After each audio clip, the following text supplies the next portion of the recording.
Chapter 1998. He hurriedly stepped forward and grabbed Zhang Feng. Fengzi, Jiangnan is too dangerous now. Don't put yourself in danger. Lao Tzu's woman is in danger now, and you're telling me not to go. Zhang Feng glared at Li Shimin and shouted in dissatisfaction, if it were you, what would you do? Li Shimin choked and was a little speechless. He had never thought about this and would never think about it, so he didn't know how to answer. However, he still said earnestly, I don't know about this, and I don't want to know. But I know that if you go to Jiangnan now, something will happen. Also, what about the workshop? What about the textile factory? What about your efforts? Zhang Feng narrowed his eyes. He was obviously a little moved. Just now, he only wanted to go to Jiangnan and didn't think about these things. Now that Li Shimin mentioned it, he was actually a little nervous. Yes, if he left, what would happen to the workshop? Although the composite bow had just been made, his glasses had fallen off again. And the research institute, the hot air balloon, was now being manufactured. What if something happened? Could Ma Zhou, Hao Chu-jun, and the others hold on? And the manufacturing factory, Zhang Mansion, what would he do when the time came? He made a huge struggle in his heart. It was as if there were two souls, one telling him to go to the right and the other to the left. In the end, he made a decision and looked at Li Shimin resolutely. I can't take care of everything. You take care of these things. If it doesn't work, there are others. As he spoke, he was about to get on the horse. At this time, a familiar voice sounded. Wait, Zhang Feng frowned. He felt that this voice was a bit like his respected teacher's, but he also felt that something was off. His respected teacher couldn't possibly be here. Filled with doubt, he turned his head to look, and his body unconsciously froze. The people who came were his teachers and the old scholar. There were a total of 5 people. Zhang Feng frowned slightly. He faintly felt that something was wrong. He had just arrived at Zhang Mansion. Why did his teachers come so quickly? And Lao Li, Old Cheng, and the others? Wasn't this too strange? Could it be that someone had tipped them off? He swept his gaze over everyone with a puzzled expression, only to see Li Yuan's eyes somewhat evasive. He instantly understood the whole story. When the servant came to report, only Sun Simiao and Old Master Li were there. Sun Simiao had nothing to do with it, so it must be Old Master Li who told everyone. With this thought, he stepped forward and cupped his hands to Yu Shinan and the others. Respected teachers, I have an important matter to attend to in Jiangnan. No. Yu Shinan narrowed his eyes. He knew why Zhang Feng wanted to go to Jiangnan. It was not that he wanted to stop him on purpose. It was just that Zhang Feng was his most valued disciple. He had placed almost all his efforts on this kid. Now he said he wanted to go to Jiangnan? Don't they know how dangerous Jiangnan is? That place was full of clans that ate people without spitting out the bones. It was precisely because he was born in a clan that he understood the methods of the clans and the clans in Jiangnan better. In order to achieve their goals, they did not care about the methods. A person like Feng Zi would definitely suffer if he went to Jiangnan. He would not allow such a thing to happen. He stroked his white beard and said solemnly, Feng Zi, since ancient times, there have been many clans in Jiangnan. It is not as simple as you think. If they want to kill someone, they will not do it themselves. Instead, they will create public opinion and pressure. If you go there without any power, you will not be able to resist. Of course, he said these words only to calm Zhang Feng down. The power was not a big deal. The Yu family had a lot of power in Jiangnan. He just did not want Feng Zi to get involved in this mess. Zhang Feng could understand Yu Shinan's concern, but his heart had already flown to Jiangnan. It was useless to say more now. However, he could not ignore his teacher's words. He could only cup his hands and say, I understand what you are saying, but I must go to Jiangnan. There are people very important to me there. I hope you can understand. Have you forgotten about your academy? The old scholar opened his mouth. He stared at Zhang Feng with a serious face.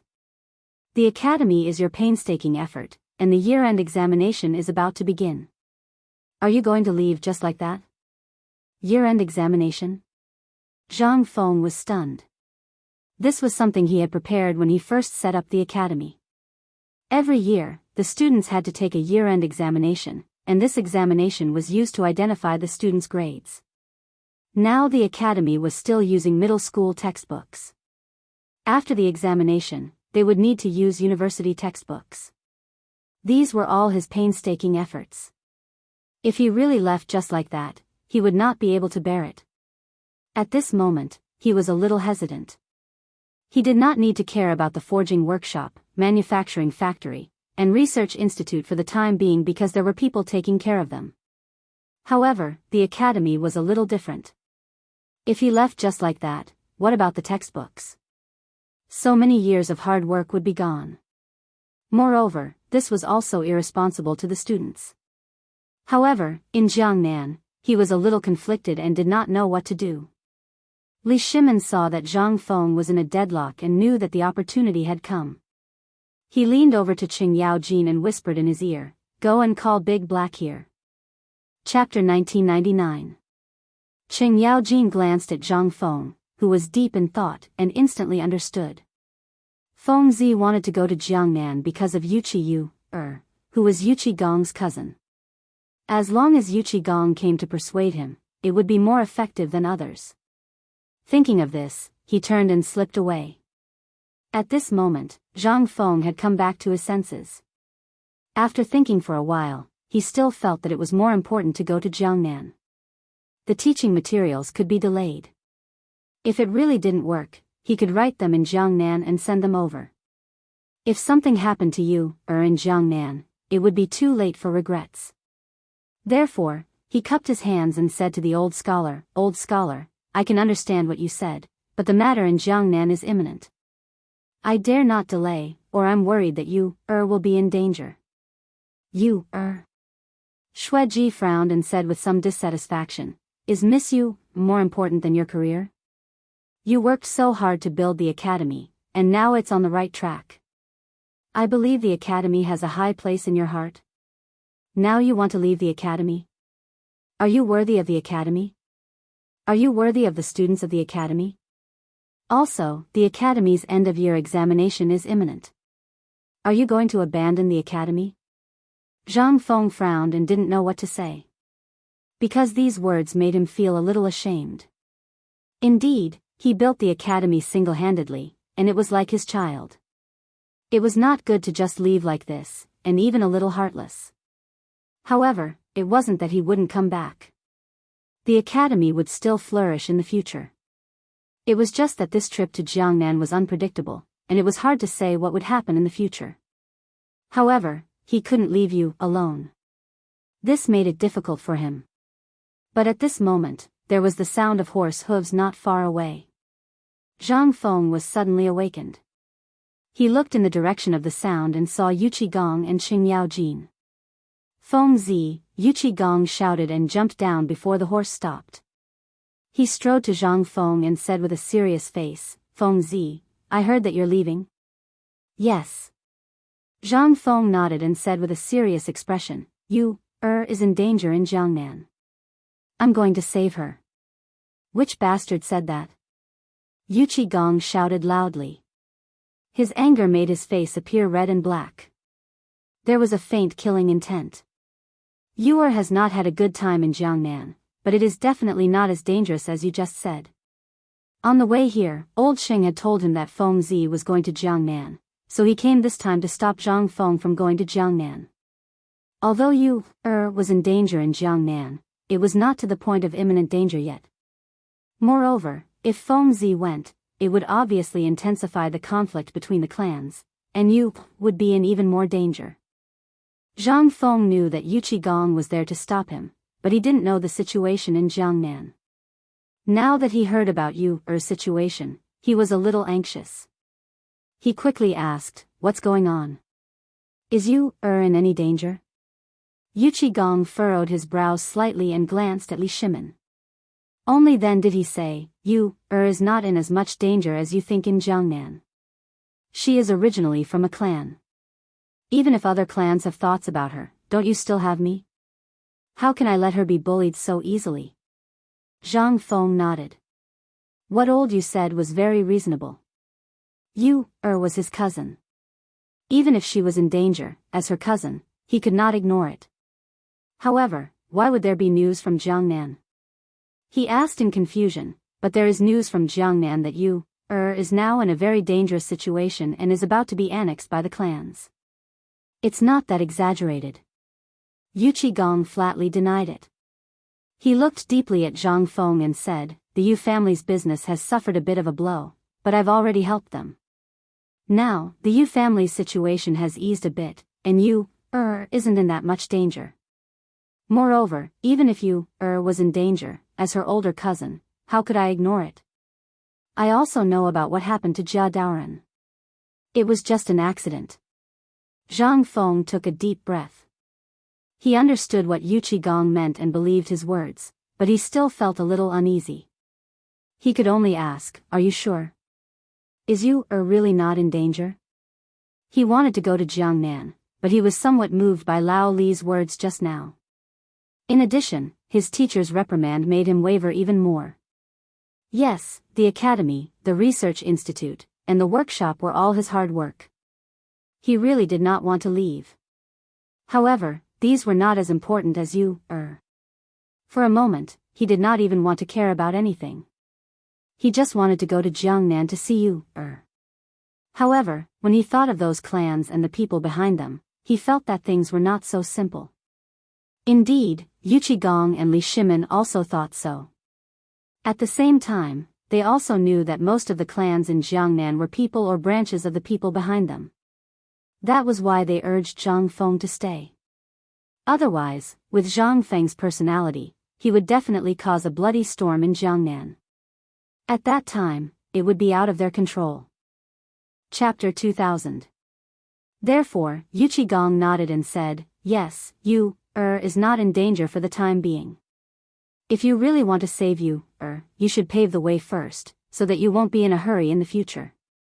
Pave the way? Zhang Feng frowned slightly and asked in confusion, what do you mean?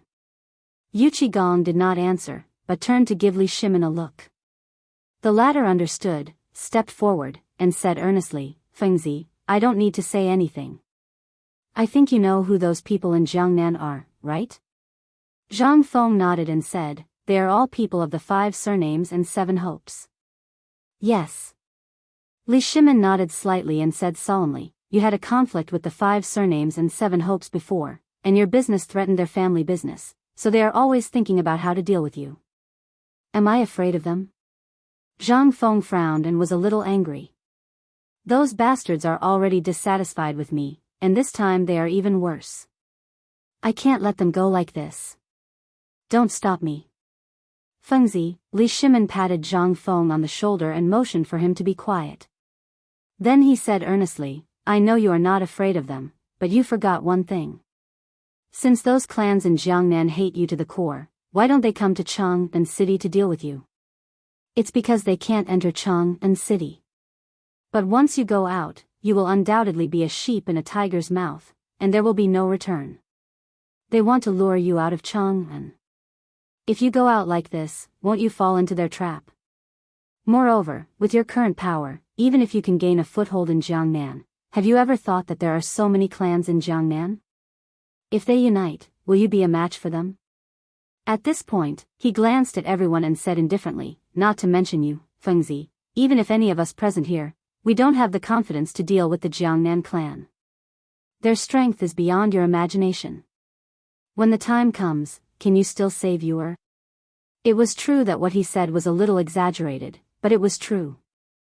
There were really a few clans here who could deal with the Jiangnan clans. Even Qing Yaojin and Yu Qigong, who had always been arrogant and domineering, lowered their proud heads because they knew that Li Shimin was right, especially Qing Yaojin. Although he looked rough, he knew it well. His wife was the Chui clan in Qinghe. Otherwise, why would he be so afraid of his wife? A dignified soldier was afraid of a woman. This would be a laughingstock if it was spread out, but it was not uncommon in Chang'an, especially in the imperial court. It was not only Qing Yao Jin, but also Zhang Sun Wuji, Du Ruhui, and others. They all married the daughters of the clans, and some of them had the Chui clan's daughters. These marriages could make their families more powerful and prosperous. This was one of the reasons why many people wanted to marry the daughters of the clans. Zhang Feng naturally knew about this trend, but the anger in his heart had already burned him. He did not care about what Li Shimin said. He shouted, "Lao Li, I know what you said. Do you want me to leave you, to die and not save her?" He stared at Li Shimin with red eyes.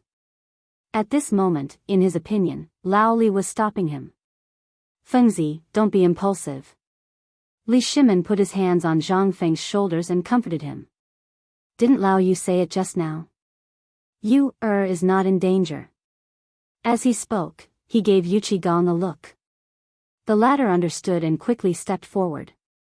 "Yes, Fengzi, you, is not in danger now. Since you want to find her, you have to prepare.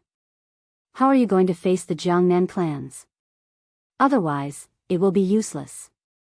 "No." Yu Shinan stepped forward and glanced at Yu Qigong with his slightly muddy eyes. Not only can Fengzi not go to Jiangnan, but he can't deal with the clans and the Chui clan. He originally wanted to stop Fengzi from going to Jiangnan, but the more he listened, the more he felt that something was wrong. These guys were actually encouraging Fengzi to deal with the clans. Did they not know how powerful the clans were? Wasn't this sending Fengzi to his death? Moreover, he, Chu Suiliang, and the others were also from the clans, but they belonged to some small clans. Even if they were small clans, they still had some nostalgia in their hearts. Now that they heard that Fengzi was going to deal with the clans, what they were most worried about was not implicating themselves, but Fengzi's safety. Yu Qigong was big and rough, so he naturally did not think of this. He looked at Yu Shinan and asked, "Old Yu, what do you mean? Why can't we deal with them now?" Yu Shinan glared at Yu Qigong, stroked his beard, and narrowed his eyes. The Jiangnan clans usually look like a plate of loose sand, but once they encounter an external enemy, they will immediately unite. Moreover, now that the Jiangnan clans have united, Fengzi is even more difficult to deal with, so we can't act rashly. What do you think, Master? Zhang Feng looked at Yu Shinan and asked anxiously. He was naturally not worried about Yu Shinan and the others stopping him, but he was worried about those clans. Chapter 2001. Yu Shinan glanced deeply at Zhang Feng. Right now, the Jiangnan clans are gathering together. Naturally, we can't deal with them all at once. We have to break them one by one. Zhang Feng nodded. In reality, he already had an idea in his heart. Now that he heard his teacher's opinion, he was even more certain. He swept his gaze over the crowd and said solemnly, "Actually, there is a way." Speaking to this point, Li Shimin patted Zhang Feng's shoulder and interrupted, "Come, let's talk inside." Only now did Zhang Feng realize that they had been standing at the door all this time. He swept his gaze over the crowd. "Everyone, let's talk inside." This topic was too sensitive. He couldn't just stand at the door and talk with assurance. Otherwise, if someone with ulterior motives heard it, it might lead to a fatal disaster. Everyone also understood. They nodded and followed Zhang Feng's back as he walked through the door. In the hall, Zhang Feng ordered the servants to serve tea and then dismissed everyone at the door. Li Shimin gently sipped the tea and looked at Zhang Feng. "Feng Zi, to continue the topic just now, what plans do you have for the 5 surnames and 7 hopes?" The 5 surnames and 7 hopes had always been a thorn in his heart and also a thorn in the Tang dynasty. They were powerful and deeply rooted. They were basically old monsters that had been passed down for hundreds or even thousands of years. Since ancient times, they had enjoyed lofty prestige and status. Furthermore, the 5 surnames and 7 hopes were connected by marriage. In order to make the clan even stronger, they did not allow the daughters of the clan to marry outside, much less marry into the imperial family. The Li imperial family scoffed at this point. However, in their hearts, they still hoped to marry a daughter of the 5 surnames and 7 hopes. After all, marrying a daughter of the 5 surnames and 7 hopes was equivalent to half a person of the 5 surnames and 7 hopes. They could also obtain a portion of their support. Not only the imperial family, but even the large clans of Guangzhong also had this thought. There were even noblemen who said, "The only regret in my life is that I have not been able to marry a daughter of the 5 surnames." From these points, it could be seen how terrifying the 5 surnames and 7 hopes were. It was true that the Li surname of the imperial family was also a branch of the 5 surnames and 7 hopes. When Li Yuan raised his army, he received the support of the Li family of Longxi, the Li family of Zhao County, and the other 5 surnames and 7 hopes. However, since the founding of the country, the 5 surnames and 7 hopes had gradually become arrogant and despotic. This was also one of the reasons why Li Shimin wanted to suppress the 5 surnames and 7 hopes. Zhang Feng didn't know much about this, but he already had a plan in mind. He said, "Since we've decided to do it, we naturally have to uproot these guys." Hearing this, Li Shimin's interest was immediately piqued. He hurriedly asked, "What do you mean?" Zhang Feng glanced at the crowd and said with a gloomy face, "Those clans in Jiangnan are already deeply rooted. They have many henchmen and disciples in the imperial court. They also have a lot of prestige in the Tang dynasty and faintly threaten the status of the imperial family. However, there are also many hedonistic sons.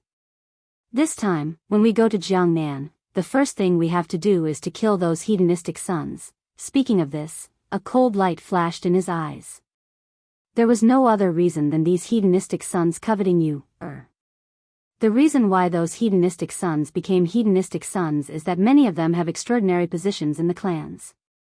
This time, I want to control them and then attack the clan's enterprises. As he spoke, he suddenly remembered something. His teachers and many of the people present were from the clans. It seemed that he didn't respect them too much by saying this, so he simply didn't speak. However, Li Shimin was anxious. He hurriedly urged, "Fengzi, what are you talking about? Hurry up and say it." Zhang Feng glanced at the crowd and still didn't speak. The old scholar at the side had sharp eyes and saw the clues. He stroked his beard and said with a smile, "Fengzi, just say it. It's okay. No one will blame you." He was alone and didn't belong to any clan. It was fine if he said it.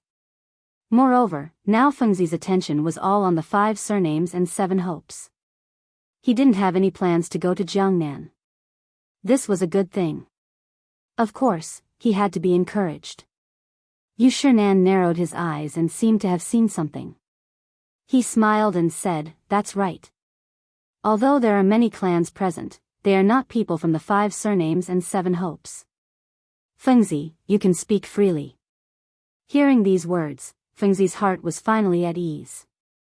He said faintly, "Actually, I have already thought about it before. The reason why the 5 surnames and 7 hopes can rise is because they have a large number of people and their unparalleled family business. Therefore, if we want to attack them, we must first start from these 2 aspects." "That's right." Li Yuan at the side nodded.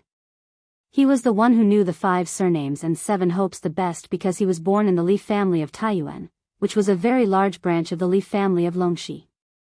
When he started the war, he received great support from the Longxi group. However, later, these guys gradually became blind and arrogant. They thought that without them, the Li family couldn't be the emperor at all. Therefore, they spread some rumors among the people and began to rope in other clans.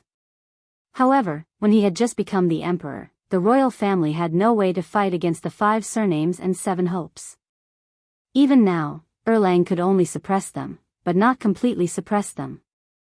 Otherwise, it would be counterproductive. Thinking of this, he frowned and said, "The whole Tang dynasty is full of people from the 5 surnames and 7 hopes. Not only the rural scholars, but also the inside and outside of the court can't be spared. However, they have a large number of people and can't be easily attacked." Chapter 2002. Everyone nodded in unison. They were in Guangzhong. Although they did not have much contact with the 5 surnames and 7 hopes, they could understand the terror of the 5 surnames and 7 hopes. No matter what happened in the world, these people could often predict the future and take people by surprise. Zhang Feng glanced at everyone, smiled, and shook his head. You can't be so absolute. Although the 5 surnames and 7 hopes have a large number of people, most of them are mediocre people. The real power is still in the hands of a few people. Think about it.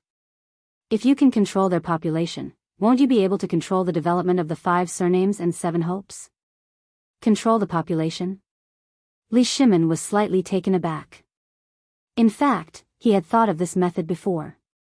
He had even discussed it with Zhangsun Wuji, Du Ruhui, Wei Zheng, and other officials, but the final result was not satisfactory. Because Wei Zheng believed that even if the population was controlled, it was nothing more than restricting the marriage of the 5 surnames and 7 hopes. However, this would definitely cause the dissatisfaction of the 5 surnames and 7 hopes, and gradually cut off their connection with the court. This was not a good thing for the court. Zhangsun Wuji believed that this could be done. Although the 5 surnames and 7 hopes were powerful, they were still the people of the Tang dynasty. As long as an imperial edict was issued, even if they secretly disobeyed the imperial order, they had to obey on the surface. Because they were a clan, they would not lose the face of the entire clan because of a small matter. In this way, they would have to marry some women to weaken the power of the 5 surnames and 7 hopes. In the end, the two sides argued endlessly, and this proposal was not issued for a long time. But he did not expect Fengzi to mention this today. Did Fengzi think of this method long ago? He was somewhat puzzled and asked curiously, Fengzi, did you think of this method before? Before? Zhang Feng laughed embarrassedly. In fact, this method did exist in history. He just used it temporarily. However, he could not reveal it to Li Shimin at this time, so he said half-jokingly, more or less. I thought of it, but I just said it today. Have you thought about how to implement it? Li Shimin asked. This was a problem that the two officials of the imperial court had been debating for a long time. If they could find the best solution from Feng Zi, he believed that the two old men, Zhangsun Wuji and Wei Zheng, would have nothing to say. Zhang Feng narrowed his eyes as if he was thinking about something. No one made a sound for fear of disturbing Zhang Feng. Just like this, the hall was unusually quiet. After about a quarter of an hour, his eyes flashed and a smile appeared on the corner of his mouth. I can ask His Majesty to issue an edict to restrict marriage. All men and women with different surnames are prohibited from marrying. Li Shimin looked at Zhang Feng disappointedly. He thought that it would be some great trick, but in the end, it was still the same. He had already discussed it with Wei Zheng and the others. He said with a bit of disappointment, Fengzi, I'm afraid this method won't work. Think about it.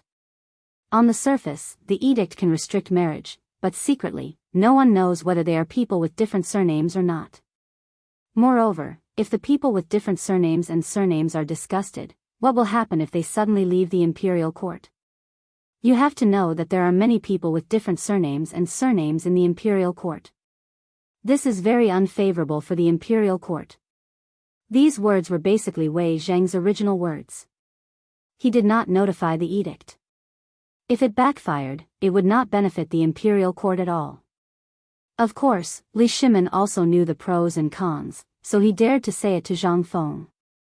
Zhang Feng naturally didn't know about this, but he smiled with a hint of contempt. Old Li, I don't know who told you this, or if it's your own opinion, but in my eyes, it's a big mistake. Oh. How do you know? Li Yuan opened his mouth. He had heard clearly just now and knew that Erlang and Fengzi were talking about different surnames and surnames, so he did not interrupt. However, when he heard Fengzi say that it was very wrong, he could not help but be surprised because he and Erlang stood on the same position. First, they had to think about the royal family and the people. From the words just now, Fengzi obviously had a different view. Indeed, Zhang Feng had a different view because he and Li Shimin had different positions, so their attitudes were different. Now that he saw Li Yuan ask, he could not help but ask, Old Master Li, may I ask, when should the women of the Tang dynasty get married? Li Yuan did not expect Fengzi to ask such a common question. He had doubts in his heart, but thinking that Fengzi might have some secrets, he still frowned and said, the smallest golden hairpin can't be older than the marriageable age, which is between 12 and 15 years old. This age is suitable. Zhang Feng asked again, what about the man? Li Yuan's frown deepened.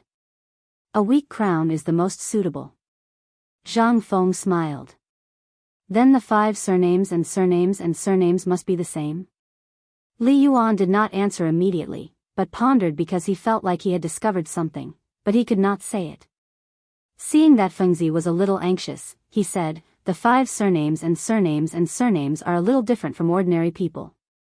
The children of their clan are often betrothed when they are children. Before they are born, they have already been married. When they grow up, they will naturally be married, but... Chapter 2003.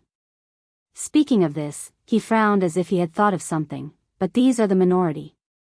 Only some children with status in the clan will be betrothed. The others are arranged by the parents of both sides, and they are not allowed to interfere. Some of them don't even know what the bride looks like on the day of the wedding. This is also one of the reasons why there are so many people in the 5 surnames and 7 hopes. No one dares to object. Hearing this, Zhang Feng could not help but sigh. The Tang dynasty was already so open, but those clans still did this. However, although this method was not very clever, it was very beneficial to the development of the clan.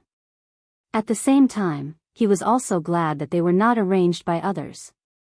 After sighing with emotion, he coughed twice and said, so that's the case. Then the marriage restriction order is much more convenient. What do you mean? Li Shimin frowned and quickly said, the marriage restriction order is an imperial edict, and these clans have always intermarried. In this way, those clans will definitely be dissatisfied. Why do you say it's much more convenient? Zhang Feng glanced at everyone and said with a smile, think about it, which man doesn't want to have 3 wives and 4 concubines? Hearing this, everyone could not help but blush. Zhang Feng was right, but it was still a bit indecent to say this in public, especially Yu Shinan and the others. It was a bit harsh to hear, so they hurriedly urged, hurry up and continue. Oh, perhaps he felt his teacher's dissatisfaction. Zhang Feng repeatedly agreed and continued, for those big clans, as well as those arranged marriages between 5 families and 7 sons, even if it can make the clan powerful, the young people in the clan will definitely be dissatisfied. Needless to say, the men will want to marry all of them, but what about the women? If they marry a good husband, then it's fine, but if they marry a prodigal son, then wouldn't their lives be ruined? Therefore, I dare to say that these women will definitely have resentment in their hearts, but they usually don't dare to speak out and suppress it in their hearts. Over time, these women shouldn't be able to live for long, right? Li Shimin frowned as if he was thinking about something. Indeed, many women in the 5 surnames and 7 hopes died early, and many died as soon as they married into their husbands' families. But what does this have to do with the marriage restriction order? He asked in confusion, Fengzi, even if what you said just now makes sense, what does this marriage restriction order have to do with it? It seems that you still don't understand. Zhang Feng picked up the cold tea and took a sip. He smiled and said, think about it. If the marriage restriction order is announced, who will be the first to be happy? Who would be the first to be happy? Li Shimin furrowed his brows, unable to wrap his head around it. If this marriage restriction was announced, it would definitely be boycotted. Who would be happy about it? Moreover, the people in power with different surnames would not allow it. Who would be happy? What was in Feng Zi's head? Just as he was ridiculing Zhang Feng, he suddenly recalled what Zhang Feng had said earlier. A woman with 5 surnames and 7 looks? Those women whose marriages were arranged? If the marriage restriction order was announced, those women should be happy. Feng Zi had just said that many of these women's marriages were unlucky, and some of them might be abused, especially those women from small clans. If they married into a big family like the 5 surnames and 7 hopes, it would be fine if they met a good husband, but if they met a bad one, they might regret it for the rest of their lives. Presumably, once the marriage restriction order was announced, they would have more freedom.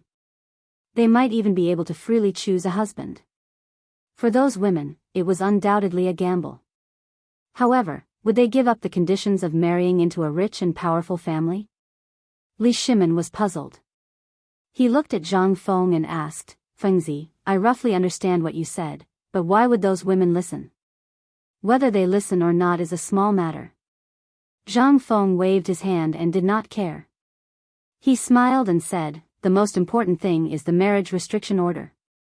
Li Shimin frowned and looked at Li Yuan. Then he turned to look at Zhang Feng. What do you mean? Wait a minute. Zhang Feng waved his hand and interrupted Li Shimin. Then he took out a few cigarettes from his waist and scattered them on Li Shimin's table. Then he handed one to Li Yuan, Qing Yao Jin, Yu Shinan, and the others. Then he returned to his seat and took out a lighter to light the cigarette. He took a deep breath and looked at Li Shimin. He smiled awkwardly. Sorry, I'm addicted to smoking. You can continue. Li Shimin did not blame Zhang Feng because his addiction to smoking also came. Seeing that Zhang Feng was smoking enthusiastically, he picked up the cigarette from the table and lit it. He took a deep breath and said slowly, just now I asked you why you said the most important thing is the marriage restriction order? Zhang Feng took the cigarette butt and looked deeply at Li Shimin. He said, the marriage restriction order is indeed only superficial. It may be able to deal with those small clans, but it's not enough to deal with the 5 families and 7 Wangs and the Guanlong clan. Because they have the strength to refute His Majesty, and even dare to refute His Majesty. Hearing this, Li Shimin's eyes narrowed and a murderous aura flashed. Chapter 2004. Indeed, these guys were powerful. Sometimes, not only would they not listen to the imperial edict, they would even refute it. However, this was only a small minority. Even if it was a small minority, it still made him feel ashamed. Think about it, a behemoth comparable to the royal family was entrenched in the Tang dynasty. Any emperor would toss and turn restlessly, let alone him, Li Shimin. How could an emperor allow such a thing to happen? However, he really had no good ideas now. He could only talk with Feng Zi. At this time, Feng Zi spoke again. However, with the marriage restriction order, it is equivalent to having a shackle that can trap the 5 surnames and 7 hopes. Those with status will naturally not be moved, but those at the bottom will definitely not be able to hold it in, especially those women. Their lifelong dream is to marry a good husband. Once this marriage restriction order is issued, those women will definitely speak out, and those with status will suppress those women. As time goes by, the two will have conflicts. In this way, the marriage between the 5 surnames and 7 hopes will be eased, but what? Li Shimin hurriedly said. He just understood that this kid was stuck, which made him very unhappy. However, this method will take a long time to be effective. Zhang Feng smoked his cigarette and narrowed his eyes, and it also needs someone to cooperate. Li Shimin frowned. Who do you need to cooperate with? Zhang Feng glanced at everyone and said solemnly, if you want the cooperation of other clans, as long as it is a famous clan, it will be fine. When the women of the 5 surnames and 7 hopes reach the age of 12 to 14, let the young masters of the clans come to propose marriage. This, Li Shimin glanced at Li Yuan, then looked at Zhang Feng, revealing a difficult expression. I'm afraid this is a bit difficult. How can those young masters of the clans be so obedient? It's not difficult. Zhang Feng took a deep breath and said slowly, think about it, in that clan, the people are not proud of marrying women of the 5 surnames and 7 hopes. As long as you encourage them, those guys will definitely be more active than the other. Li Shimin nodded slightly. He knew that what Feng Zi said was right. Indeed, many clans were proud of marrying women of the 5 surnames and 7 hopes. There were even many court officials who wanted to go, including some relatives of the emperor. But even if you want to marry her, does she have to marry you? The people of the 5 surnames and 7 Wangs were all arrogant people. Even if there was a marriage restriction order, it might not be able to stop them from getting married. Li Shimin was very clear about this point. He said, what you said is not wrong, but how can a woman of unknown surnames marry? Even if they wanted to marry, would the elders in the clan agree? He originally thought that this would make Feng Zi give up on this idea, but unexpectedly, he just smiled. I know all this, but think about it, what if the marriage restriction order is only half? Limit of half. Li Shimin was stunned. Could it be that Feng Zi meant to restrict half of the people with the 5 surnames and 7 hopes and leave the other half unrestricted? Would this be effective? He was a little puzzled and asked, "You mean to restrict half of the people and leave the other half unrestricted?" Zhang Feng nodded and exhaled a mouthful of smoke, then slowly said, "The 5 surnames and 7 hopes are a total of 7 distinguished clans. As long as 4 of the 5 distinguished clans are restricted from marriage and the other 3 are not restricted, then the women of these 3 distinguished clans will be digested internally. Over time, the blood relationship will become closer and closer." Li Shimin frowned. He was a little puzzled.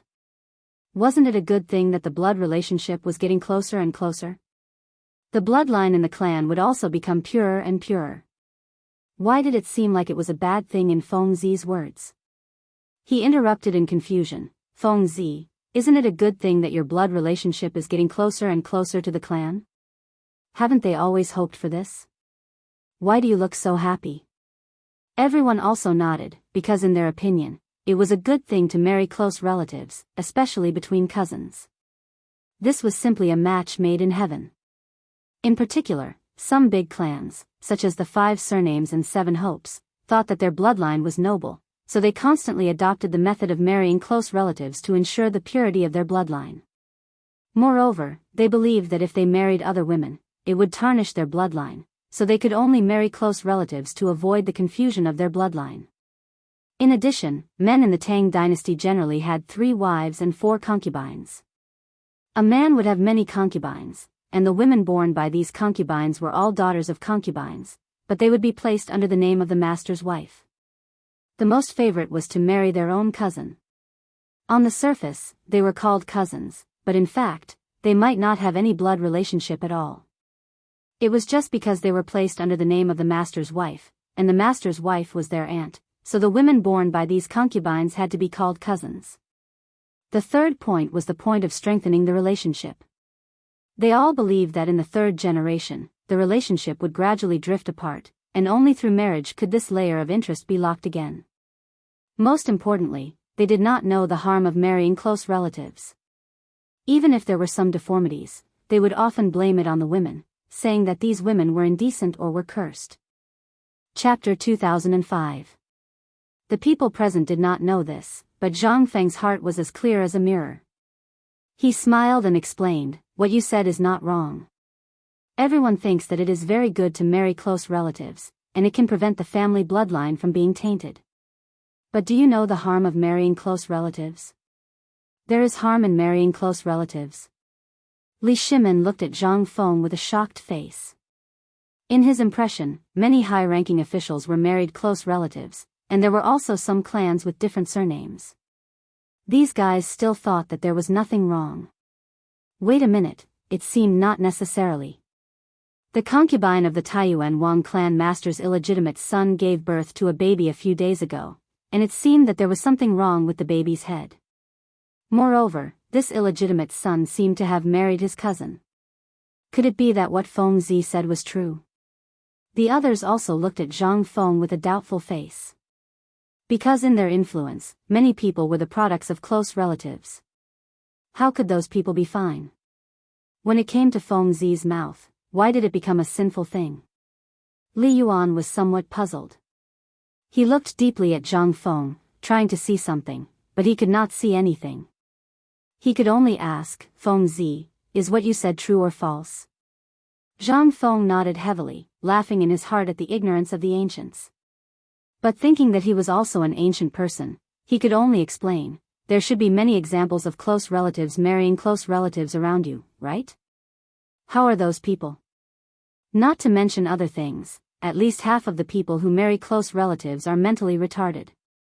I can guarantee this."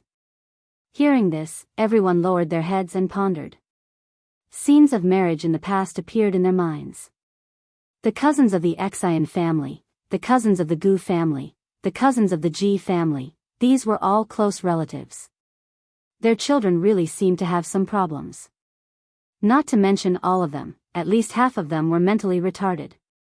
However, the other half seemed to be more intelligent than ordinary people. What was going on? Li Shimin asked curiously. Fengzi, I admit that what you said just now makes sense. There may be some harm in marrying close relatives, but what about those who have been intelligent since they were young? Zhang Feng smiled, took a sip of tea, and said, those who have been smart since they were young are just lucky, but they also have misfortune. That is, their lifespan is shorter than ordinary people. Anyway, there is no benefit in marrying close relatives. You just need to know this. He didn't intend to explain too much. He couldn't possibly tell them about the genetic factors, the mutations that couldn't be produced by their descendants, and the harmful genes that were passed on to their descendants. Even if he did, the people present probably wouldn't understand. However, Li Yuan was a bit stupefied. Fengzi, just now, you talked a lot about the dangers of marrying close relatives. What exactly do you mean? Do you want to use this method to deal with the clan? Old Master Li is still the one who sees things clearly. Zhang Feng glanced at Li Yuan and didn't forget to praise him. Then, he glanced at everyone. The dangers of close relatives that I said just now are just paving the way for the marriage restriction order. Think about it. Once the marriage restriction order is issued, what will happen if 3 of the families are not restricted? They will definitely worry that the marriage restriction order will fall on their heads one day. Although they are not afraid, it is not good to refuse on the surface. Therefore, they will definitely cherish the resources and madly let the people in the clan marry. In this way, it is inevitable that they will marry close relatives. Of course, this is a good thing for them. However, they don't know the dangers of marrying close relatives. As long as there are 10 pairs, it is guaranteed that half of them will be mentally retarded.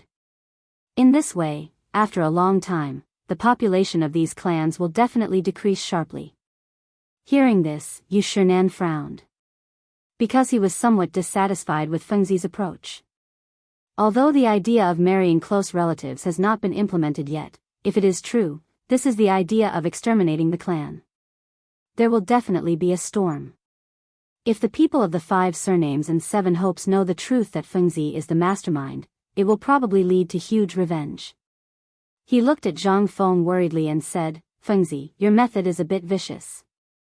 If the people of the 5 surnames and 7 hopes know the truth, I'm afraid. Originally, Li Yuan was listening excitedly. When he saw Yu Shinan interrupt, he was immediately dissatisfied. However, it was not good for him to flare up. He could only faintly pander. Bashi, this is your fault. It's not like you don't know what kind of people these people of the 5 surnames and 7 hopes are. Fengzi's plan, he glanced at Zhang Feng and seemed to have a guilty conscience. He coughed twice and said, this plan is not as vicious as you said. Besides, marrying close relatives has been happening since ancient times. Fengzi just raised a point of view. It doesn't matter. Moreover, even if marrying close relatives is really harmful, will those clans be worried? They can't wait for the whole clan to marry close relatives. There was nothing wrong with these words. The words were rough, but the truth was not rough. Even if the people of the 5 surnames and 7 hopes knew that marrying close relatives was harmful, they would probably not prohibit it. Because they thought that their bloodline was noble and could not be tarnished. Moreover, wouldn't half of them be smarter than ordinary people? Would the people of the 5 surnames and 7 hopes refuse such temptation? Chapter 2006. But Yu Shinan did not think so. He felt that this plan was not right. But when he thought about how the 5 surnames and 7 hopes wanted to deal with his student, he understood. Moreover, the 5 surnames and 7 hopes were so powerful. This little plan should not be difficult for them, right? He comforted himself in his heart. He looked at Zhang Feng and asked, Fengzi, what do you think of this plan? If you have decided, I will not stop you. After all, the 5 surnames and 7 hopes were unkind to you first. Zhang Feng was still thinking about what his teacher had said. When he heard that his teacher did not stop him, he was overjoyed. Thank you, teacher. Although this plan is a little extreme, it will take a long time to work. It is a gradual method, so teacher does not have to worry about anything. Yu Shinan nodded. He was originally worried about Feng Zi's safety, but when he heard this, he felt much more at ease. Li Shimin saw that Yu Shinan did not say anything. He quickly said, Fengzi, you said that marriage is not restricted to the 3 clans. What about the other 4 clans? Since they are restricted from marriage, then the situation you mentioned should not happen, right? Zhang Feng nodded. Indeed, the 3 clans that are not restricted are unlucky. As long as they are internally digested, their population will definitely decrease sharply. As for the other 4 clans, as he spoke, he glanced at everyone with a malicious smile. It is the method I just mentioned. Since these 4 clans are restricted from marriage, then the women in the clans can't not marry, right? At this time, the other clans will swarm over like flies smelling rotten meat. At that time, you can send people to instigate them. These 4 clans will definitely marry their women out. Hearing this, Li Shimin only had this thought in his mind. Brilliant, this move was really brilliant. The marriage restriction order restricted the women of the 5 surnames and 7 hopes within the clans. They could not marry between the first and second generation, right? This way, the women would gradually grow up and have to marry outside. At this time, the other clans could interfere and gradually divide the strength of the 5 surnames and 7 hopes. For a moment, he seemed to see the scene of the 5 surnames and 7 hopes marrying outside. However, he quickly regained his senses because he realized something else. What should he do if he was driven to desperation?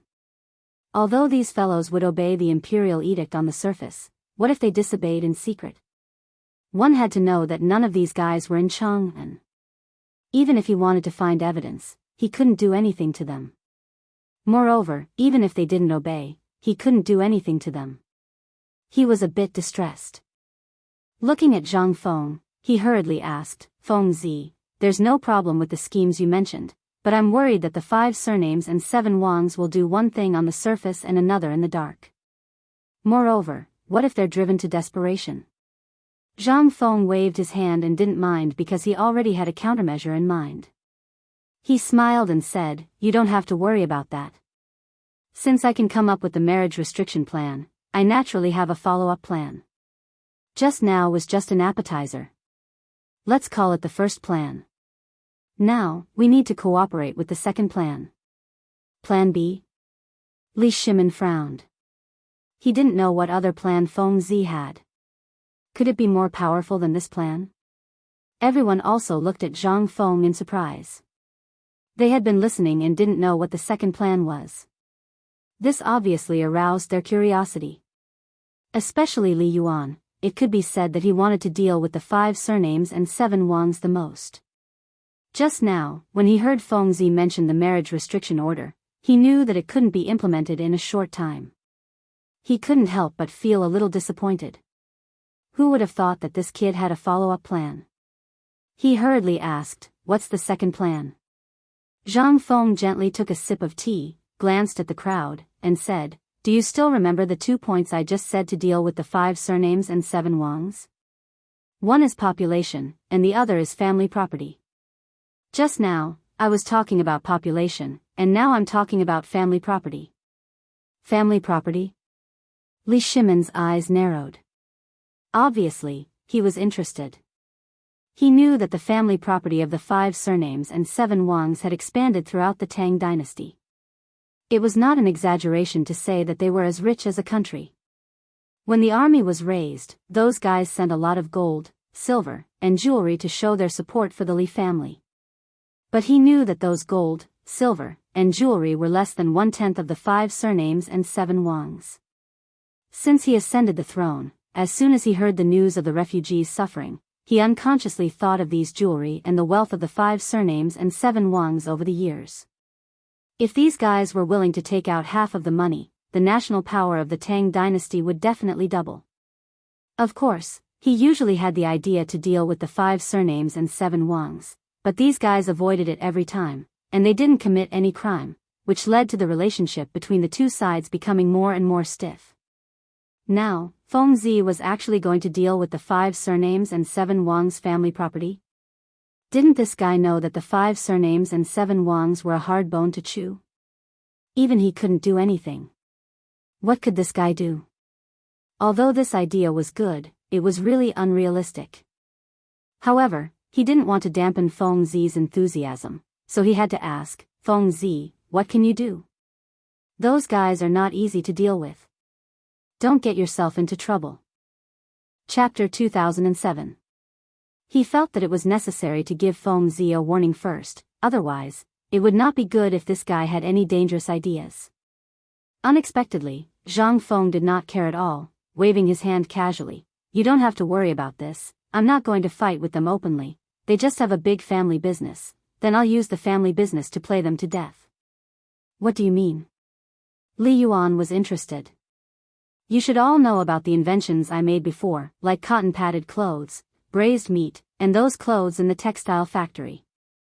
Zhang Feng glanced at everyone, seeing that everyone nodded, he continued, now, people with 5 surnames and 7 hopes are looking for me to buy goods, it can be said that I'm their parent.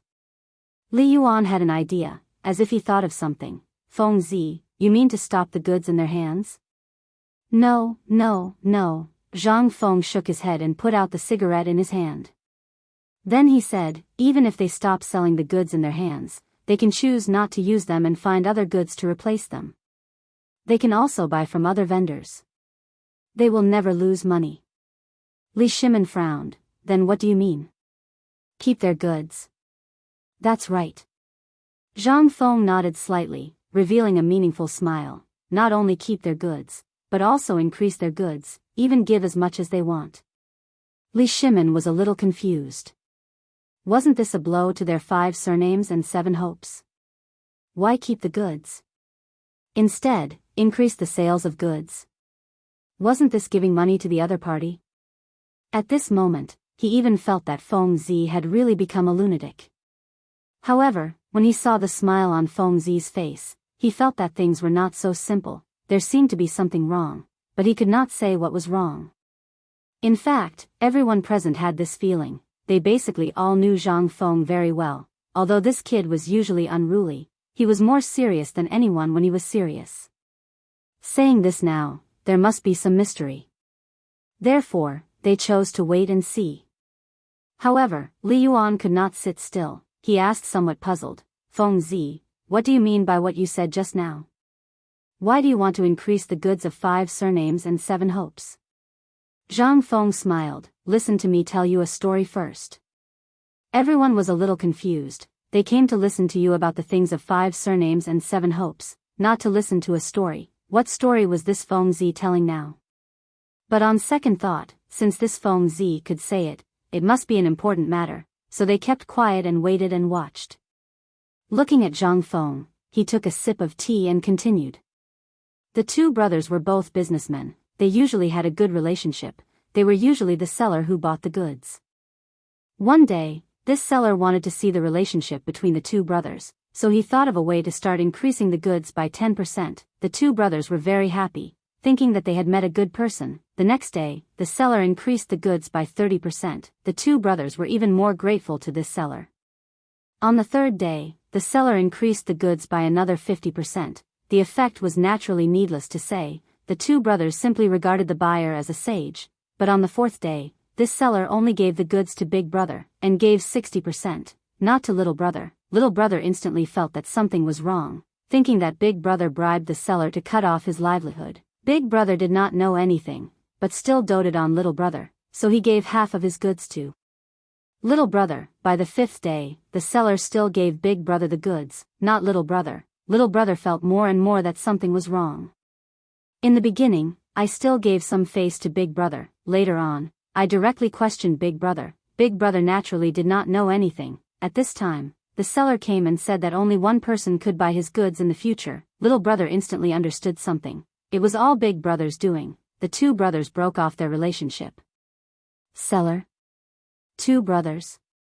Li Shimin frowned and relaxed sometimes. He kept feeling that Feng Zi's words were not just on the surface, there seemed to be something else hidden, but he could not think of anything for a while. Seller? He repeated in his heart again. Suddenly, he understood something. Wasn't the seller Feng Zi? Then these 2 brothers were the 5 surnames and 7 hopes. Could it be that Feng Zi was preparing to use this method to deal with the 5 surnames and 7 hopes? He hurriedly said, Feng Zi, what you meant just now was that you are the seller, and the two brothers are the 5 surnames and 7 hopes. Everyone present was smart. Upon hearing this, they instantly understood. Fengzi wanted to use benefits to divide the 5 surnames and 7 hopes, but would the 5 surnames and 7 hopes be so easily fooled? They all looked at Zhang Feng, trying to find an answer from him.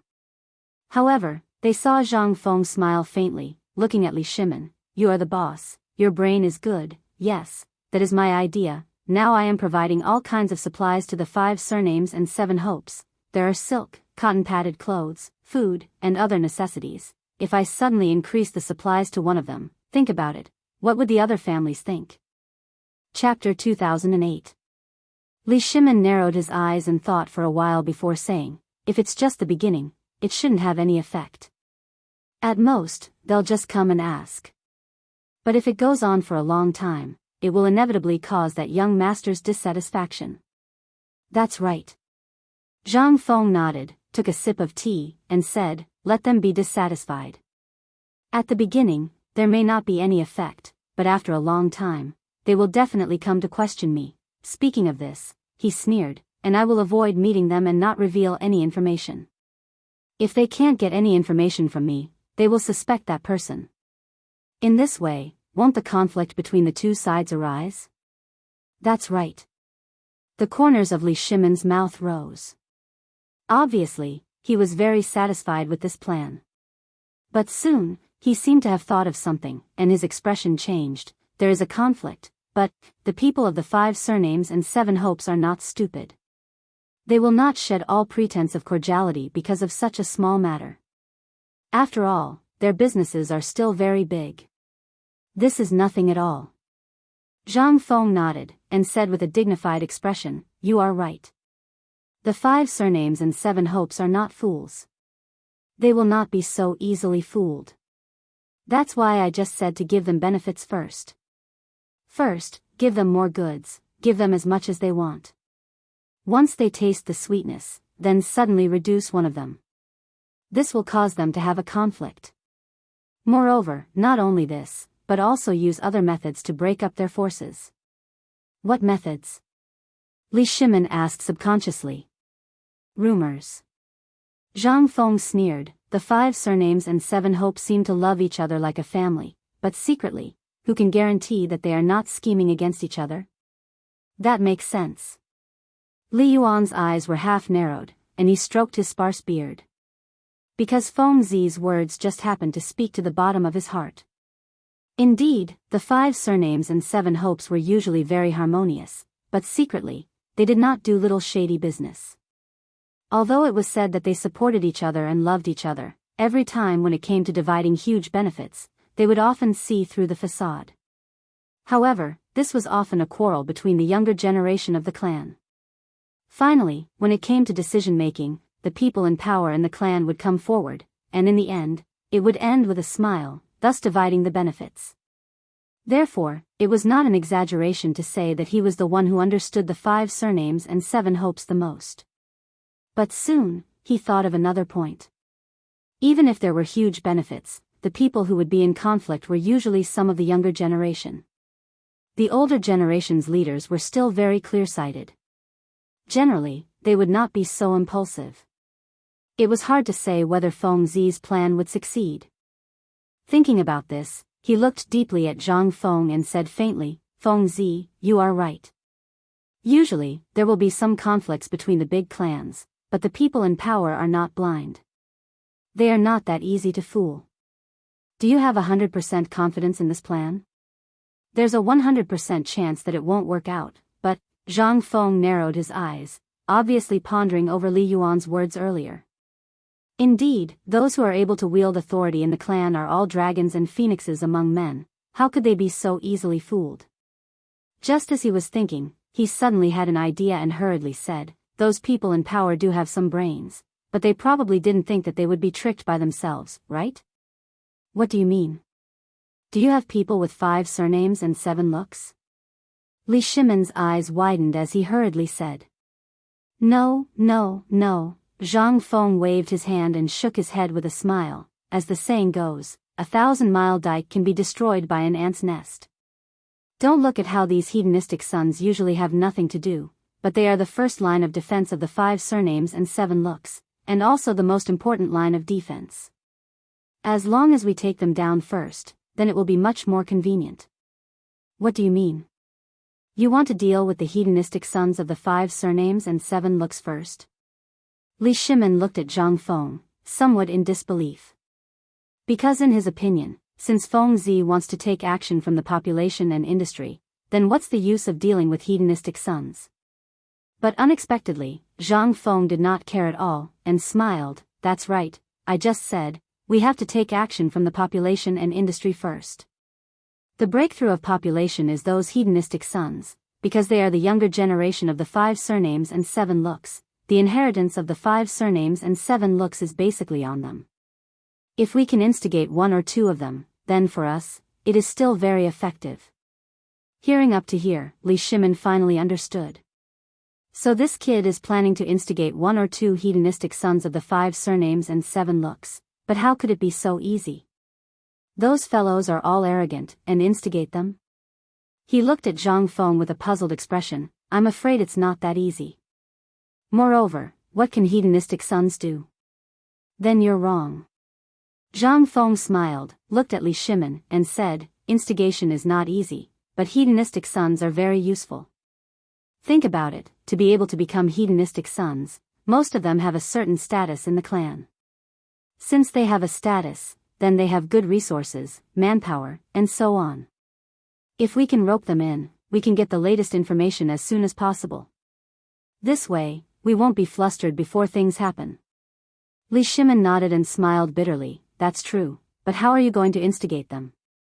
Chapter 2009. He knew that foppish people were called foppish because they were different from ordinary people. Bullying the common people and staying in brothels were common occurrences for them. Feng Zi wanted to instigate a rebellion?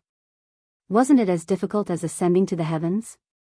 Just like Qing Chumo, Zhang Sun, and Chong Chong, weren't they all famous foppish people in Chang'an? Just by looking at what they did, one would know what a foppish person was. Zhang Feng naturally understood, but he didn't seem to care. He smiled and said, I know what you're talking about. To foppish people, you either cater to their interests or subdue them. These 2 methods are the best. As he spoke, he glanced at Qing Yaojin. Don't you think so? Old Chen. Qing Yaojin was drinking tea. When he was called, he almost spat it out. This was because he could hear that this kid was implying something. He was talking about foppish people, and now he was talking about Lao Tzu. Wasn't this clearly saying that Tai Niu was a foppish person? This kid was too much of a jerk. If His Majesty wasn't here, he would definitely spank him. Thinking about it, he didn't dare to make a move. He could only smile and say, yes, yes, yes. Zhang Feng smiled, then looked at Li Shimin and said solemnly, actually, it's not difficult to deal with foppish people. The 2 methods I just said can be used. As long as you master them well, it'll be fine. But obviously, we can't use them now. We'll talk about it when we get to Jiangnan. Hearing this, Li Shimin understood that Feng Zi still hadn't given up on Jiangnan. He could only persuade him, Feng Zi, now that you have a plan to deal with the 5 families and 7 hopes, and Er's life is not in danger, it's better to delay things in Jiangnan. As he spoke, he gave Yu Qigong a look. The latter immediately understood and said, that's right. I'll take care of you, If he has any problems, come and find me. Right now, you should be thinking about how to deal with the 5 surnames and 7 hopes. Zhang Feng lowered his head and didn't say anything. In fact, there was a moment when he really wanted to rush out of the door and go to Jiangnan to find Yu'er. However, everyone's words were like a warning bell ringing in his ears. Indeed, the 5 surnames and 7 hopes were like a hungry wolf hiding in the dark night. As long as they weren't eliminated, they could jump out at any time and bite you. Seeing Feng Zi deep in thought, Yu Shinan knew he was wavering. He hurriedly said, Feng Zi, they are right. Although I do not agree with you dealing with the 5 families and 7 hopes, now that things have come to this, you cannot immediately go to Jiangnan. Otherwise, it is very likely that you will not return. Furthermore, since you have already decided on a plan, you should begin to implement it. Not bad. Li Shimin nodded and hurriedly urged, Fengzi, since the plan has already been decided, should we begin to implement it? Zhang Feng didn't reply because he was doing a great struggle in his heart. On the one hand, he wanted to go to Jiangnan to find Yuer.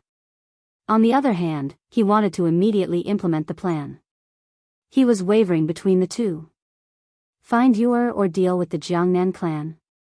According to Lao Yu, Yuer was not in any danger in Jiangnan. It shouldn't be a problem if he didn't go now. However, the plan had already been decided. If he didn't implement it, it would be a pity. After a while, he seemed to have made a decision. He looked at Yu Qigong and said, Lao Yu, are you sure Yuer is not in danger in Jiangnan? Yu Qigong paused. He glanced at Li Shimin and then swept his gaze over everyone present. Only then did he reply, yes, Yuer is indeed not in danger. Fengzi, if you are worried, how about I send some more people over? Li Shimin looked at Zhang Feng and was a little worried. He wasn't worried about Yuer. He was worried that Fengzi would be impulsive and fall into the trap of the Jiangnan clan. Zhang Feng looked deeply at Li Shimin before replying, okay, send more people. He now understood that the Jiangnan clans were luring him out. If he really went out now, he would fall into their trap. At that time, he wouldn't even know how he died, let alone find Yuer. It was better to implement the plan first. Li Shimin also saw through Zhang Feng's thoughts. He smiled and said, it's good that you can think like this. Implement the plan first and weaken the power of the clans. It won't be too late for you to go then. No. Zhang Feng immediately interrupted him. With a serious expression, he said, at the latest, I will leave after the new year. Now that Jiangnan was in danger, it was already the limit for him to agree to stay for a while. It was impossible for him to wait until later. Li Shimin saw that Zhang Feng was so determined and knew that he couldn't force him. After all, it had already happened once before. He couldn't say anything more. He could only compromise and say, okay, whatever you say. Can we implement the plan now? Zhang Feng nodded and said with a gloomy expression, yes, it should be implemented. Lao Li, go find Lord Zhangsun and tell him about the marriage restriction order. What about the restriction of supplies you mentioned? Li Shimin asked without thinking. Naturally, this will be implemented together. Zhang Feng's eyes turned. After a while, he said, I will do this. You don't have to worry about it. Chapter 2010. Li Shimin nodded and did not ask any more questions. He believed in Fengzi. As long as Fengzi was involved, there was nothing that could not be done. He was not worried about Fengzi's safety. Instead, he was thinking about the marriage restriction order. At that time, he, Zhangsun Wuji, Wei Zheng, and the others had discussed for a long time without coming to a conclusion. He did not expect Fengzi to point it out in a few words. He was a little embarrassed. However, he still admired Fengzi's strategy. Although it was a little vicious, it still solved the immediate problem. He looked at Zhang Feng and said seriously, since there is nothing else, I will go back and prepare to see Lord Zhangsun. As he spoke, he had already stood up. Zhang Feng saw this and quickly stood up as well. Okay, you can go back first. He knew that the matter of the 5 surnames and 7 hopes was of the utmost importance. Naturally, he would not keep Lao Li and the others. After sending Li Shimin and the others off, Yu Shinan also stood up. Fengzi, I don't want to say much about this matter. Anyway, remember that no matter what happens, your teachers will support you. Also, don't forget about the Academy's end-of-year meeting.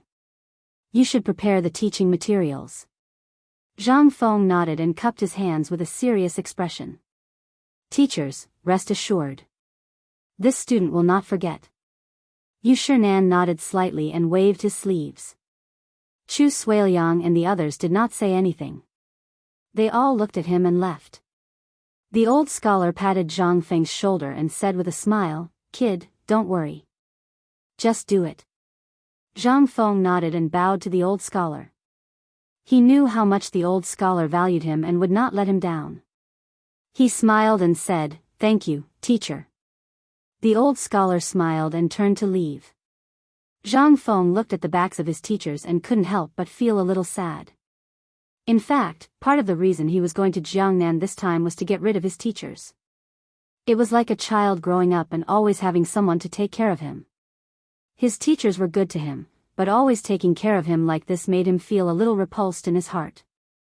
However, he did not expect that his teachers would also support him in dealing with the 5 surnames and 7 hopes. This was a good thing, and also made him feel much more relieved. He returned to his seat and took out a cigarette. He slowly lit it up and took a deep puff, feeling the stimulation of the cigarette. Since he was already prepared, there was no turning back. As he thought about it, he shouted at the door, "Old Du, come in." As soon as he finished speaking, Du Ziding trotted in. However, Zhang Yuyao and Jing Shu were behind her. Both of them had tear stains in the corner of their eyes, as if they had just cried. Before Zhang Feng could speak, Zhang Yuyao rushed over and said with a crying voice, "Young master, I heard that you are going to Jiangnan." She and Jing Shu had just heard from Du Ziding that there were people from Jiangnan, so they went to ask. As a result, they heard that they were Jia Doran's men and that Yu Yu was in danger. Immediately, the 2 girls were shocked because they knew that if something happened to Yu Yu, Prince Zhang would definitely go to Jiangnan. Of course, they did not want to stop Prince Zhang from going to Jiangnan, but they were worried that Prince Zhang would be in danger or leave them behind. Therefore, the 2 girls eavesdropped outside the door for a while. They did not come in until Zhang Feng called Du Ziding. Zhang Feng naturally knew nothing about this. Seeing Zhang Yuyao like this, he thought that she had been bullied by someone. He comforted her and said, "What's wrong? Did someone bully you?" "No one bullied me." Zhang Yuyao slowly raised her head and said with a sad face. "Then why are you crying?" Zhang Feng was a little confused. Since no one bullied her, why would she cry? Zhang Yuyao slowly stood up and looked at Zhang Feng with tears in her eyes. "Prince Zhang, I heard that you are going to Jiangnan." Hearing this, Zhang Feng instantly understood that it was because of this. He turned his eyes and stared at Du Ziding. It must be this old guy who said it. Otherwise, how could the 2 girls know? Being stared at like this, Du Ziding felt a little guilty. The 2 ladies knew that it was indeed related to him, but they wanted to go. He was also helpless. Looking at Du Ziding's aggrieved eyes, Zhang Feng did not intend to pursue the matter. After all, paper could not wrap fire. The 2 girls would know sooner or later. He had to choose to confess. "Yes, I am going to Jiangnan, but not now." "You don't have to be like this." Hearing this, the mood of the 2 girls was a little better. Jing Shu stepped forward and said, "Young master, when are you going to leave?" "After the new year." Zhang Feng glanced at the 2 girls and his face was a little bad. "I still have a lot of things to deal with now. I can't leave for a while." Jing Shu turned to look at Zhang Yuyao. The 2 girls exchanged a look, then looked at Zhang Feng and said, "Young master, can you take us with you when you go?" Zhang Feng did not immediately answer because he was a little hesitant. He did not want to take the 2 girls. If he said it now, it would definitely make them sad. But if he took them with him, it would be very dangerous in Jiangnan. If he went, it would not be easy to protect the 2 girls. Chapter 2011. However, he had promised the 2 girls before. If he said that he didn't bring them along now, he would feel that he was going back on his word. Jing Shu seemed to have seen through Zhang Feng's difficulties and said with a pleading look, "Young master, can you bring us along?" "Yes, young master." Zhang Yuyao also went forward to plead. She didn't care if Prince Zhang was looking for you, She only cared that Prince Zhang didn't abandon her. Zhang Feng was a little helpless. He was worried about the danger if he brought the 2 girls along, but he felt sorry for them if he didn't bring them along. Just as he was hesitating, a guard passed by the door. He instantly had an idea. These guards used to be soldiers. If he brought them along, they might be fine. Even if there was danger, they should be able to stand on their own. If he trained the guards according to the training methods of the special forces in the future, coupled with the resources of the forge, they might become a special force. Thinking of this, he looked at the two girls. I can bring you along, okay? The two girls were overjoyed and almost jumped up. They hurriedly said, thank you, young master. With that, Jingshu pulled Zhang Yuyao out of the door. We won't disturb young master anymore.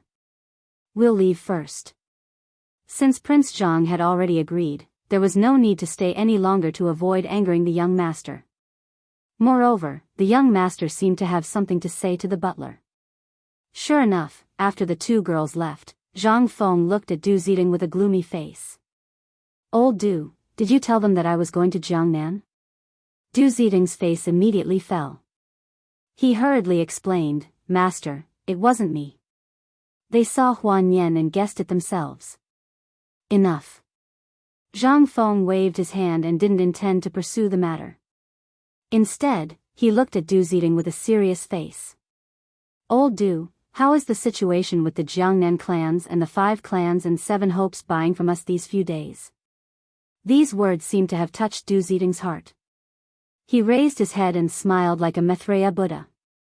Master, to tell you the truth, those clans are all buying from us. They want a lot every day. Now, the supply is a little short of supply. Not only that, they want us to give them a little more every day. All right. Zhang Feng was overjoyed, but a trace of coldness flashed in his eyes as he sneered, from tomorrow onwards, give them 10% more every day, and 20% more the day after tomorrow, no less. Du Zidong was a little confused. Didn't Master hate the Jiangnan clan and the people of the 5 surnames and 7 hopes? Furthermore, there was quite a bit of enmity between them. Even if they had business dealings, they were very careful and gave them the least amount. Why would they increase the amount of goods this time? This was a little illogical.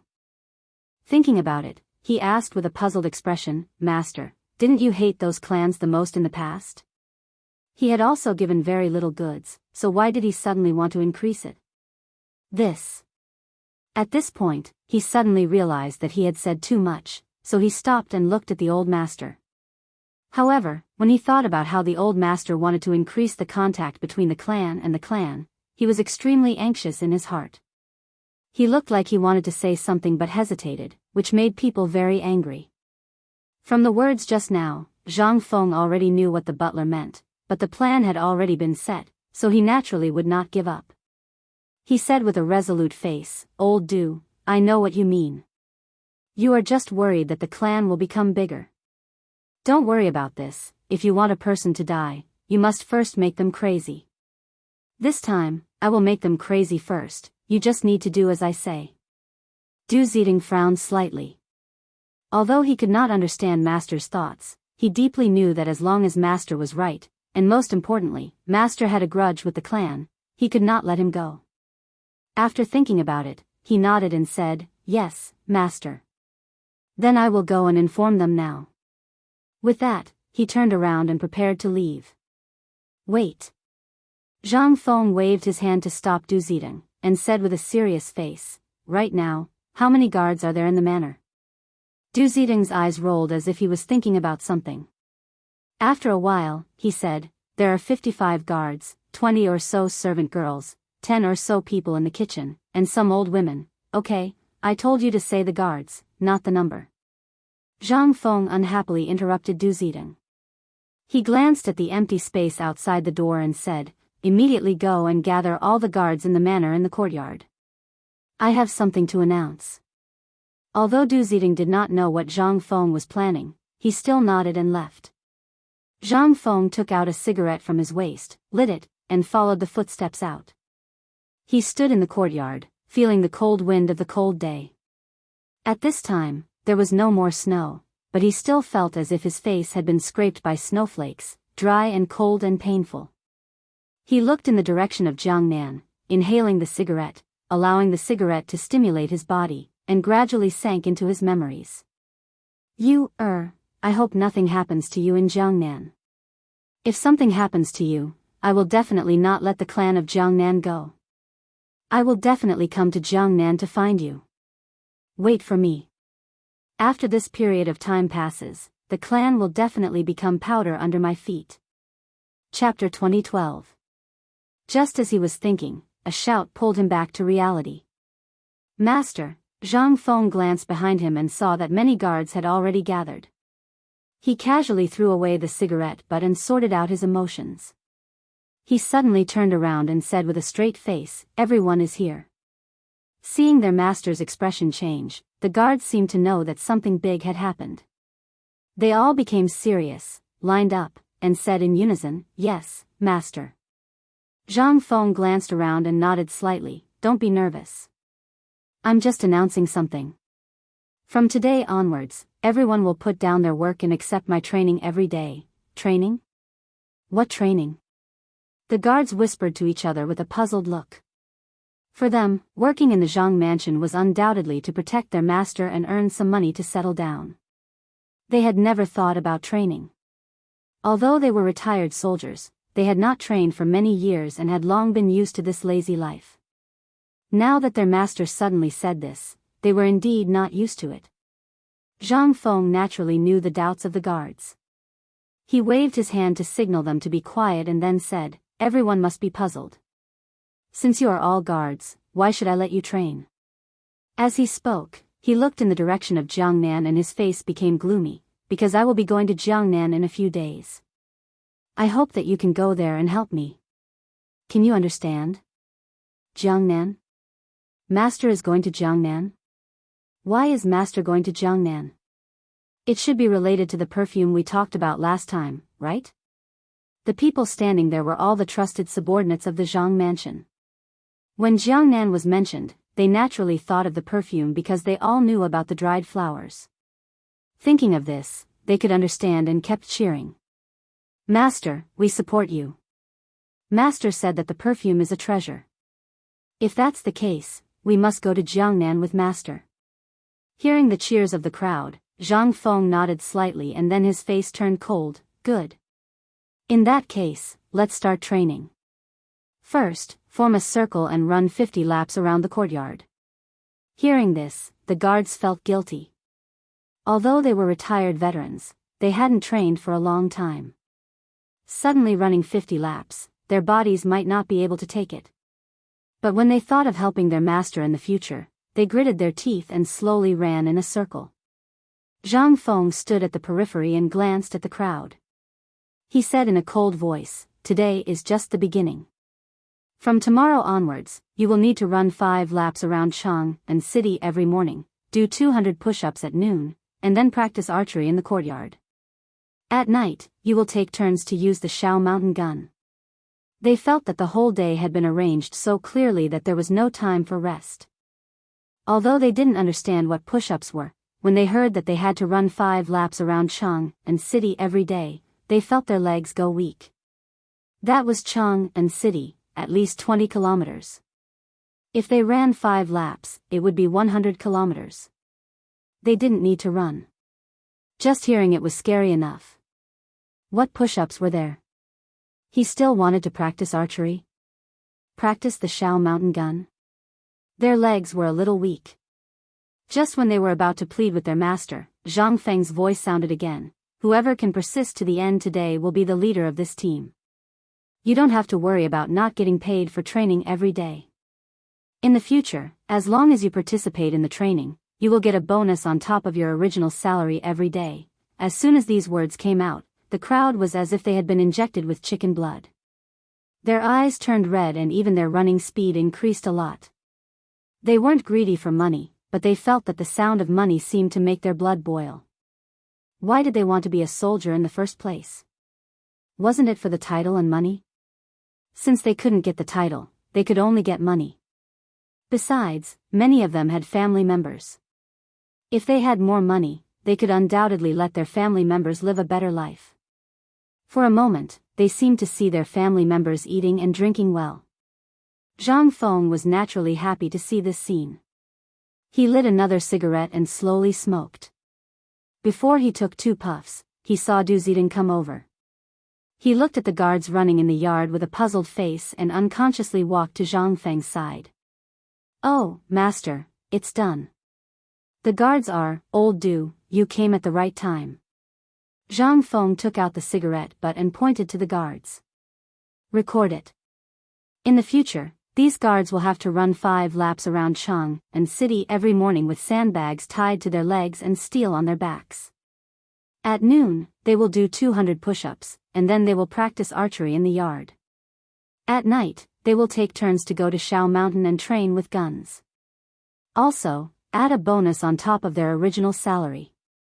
They must eat the best food, at least meat for every meal, and, as he spoke, he turned to look at Du Zidong, only to see that Du Zidong's eyes were as big as chestnuts and his mouth was so big that an egg could be put in.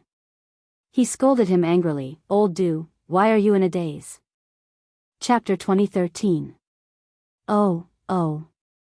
Master, Du Zidong looked at Zhang Feng absent-mindedly and stammered, "Master, you just said that you want them to run 5 laps around Chang and city with sandbags tied to their legs and steel plates on their backs every day?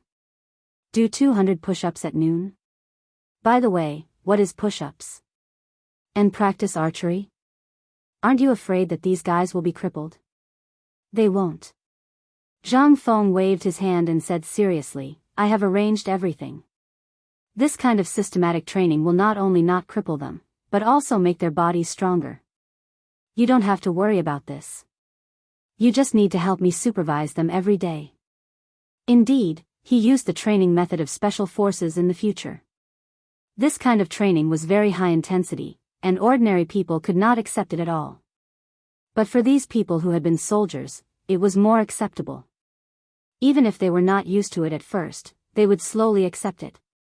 But Du Zidong did not know. He originally thought that the master's method was a bit too powerful, and the guards could not accept it. Hearing this, he was relieved and said faintly, "Master, what you said is reasonable." Zhang Feng took a deep puff of the cigarette and said faintly, "You ask someone to prepare some meat and some hot water. Let these guys eat after they finish running." Du Zidong took a deep look at the wailing guards. For a moment, he was actually envious of these fellows. Not only did the old master treat them well, he even added a bonus to their original wages. This was simply a gift from the heavens. He even wanted to join in. But when he thought of the high-intensity training he had to face every day, his legs couldn't help but tremble.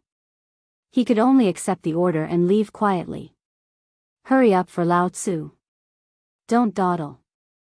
Zhang Feng glanced at the few guards who were lagging behind and scolded them harshly. He was determined to turn these guys into special forces. Now, they had not even run 2 laps and they were already starting to lose their horses. How could he not be angry? The guards who were lagging behind seemed to know that the master was scolding them. They looked at Zhang Feng bitterly and quickly wiped the sweat on their foreheads. They kept their long tongues and continued to catch up with the runners in front of them. The yard echoed with the guards panting. Their foreheads were sweating like beans and kept pouring down until it fell on their clothes, shoes, and even their feet. Soon, the ground under their feet was wet. The sweat mixed with the fragrance of the soil, emitting a special smell. Zhang Feng's hawk-like eyes looked around at the crowd and kept shouting, 1, 2, 1, 2, 1. In the future, this will be your slogan. Every time you run, you must shout it. Your footsteps must follow the slogan. Start shouting now, 1, 2, everyone was already half dead.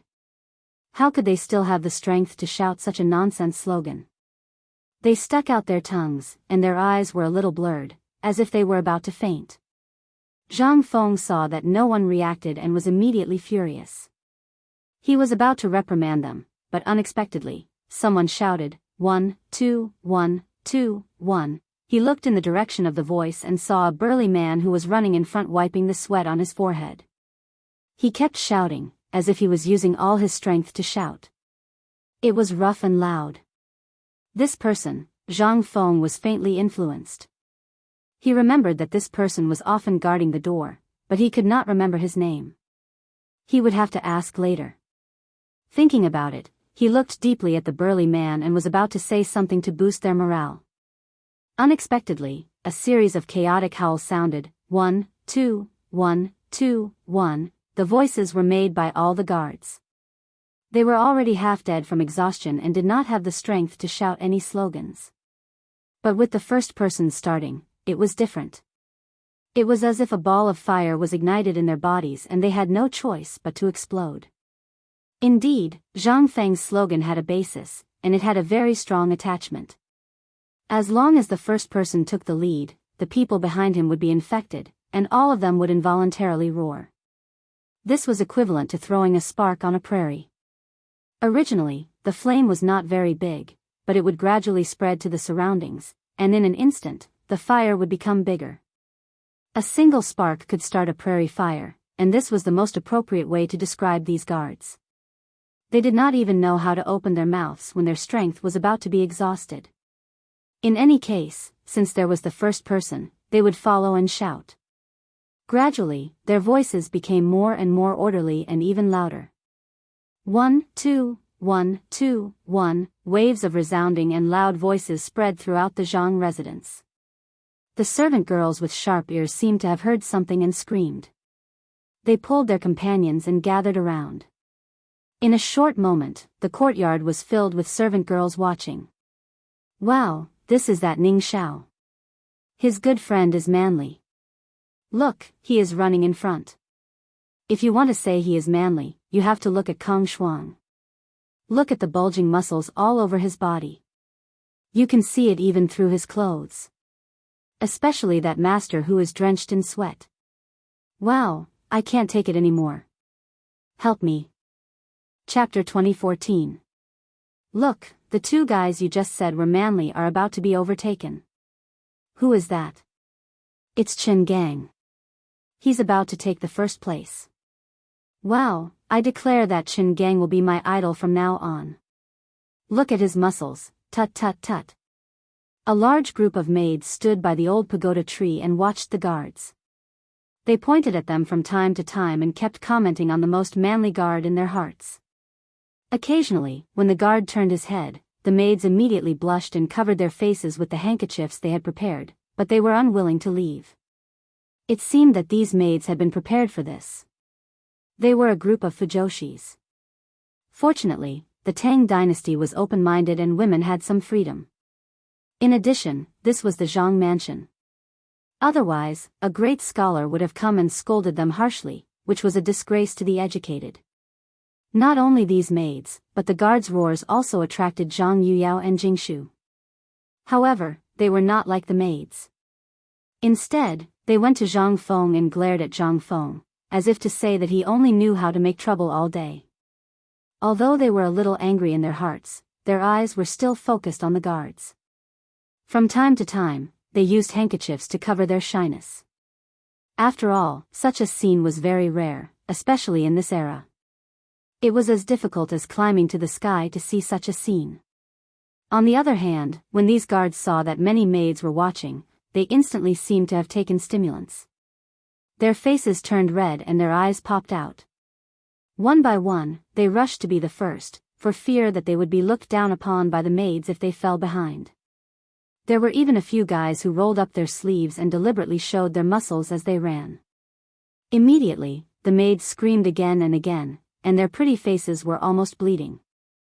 Especially those who were running in front. They were already sweating a lot, and their clothes should have long been soaked. If you want to get wet, then so be it. Why did you have to deliberately tear your clothes and let out wolf howls? It was as if you were deliberately showing off your muscles. However, to be honest, these guys who tore their clothes did have good figures. In any case, they used to be soldiers. Their muscles were glossy under the contrast of their sweat. Seeing this scene, a few more servant girls couldn't help but scream. They deliberately used their handkerchiefs to cover their faces. When the guards weren't paying attention, they secretly took away their handkerchiefs to take a look. It was as if this could give them great satisfaction. Zhang Feng was a little stunned.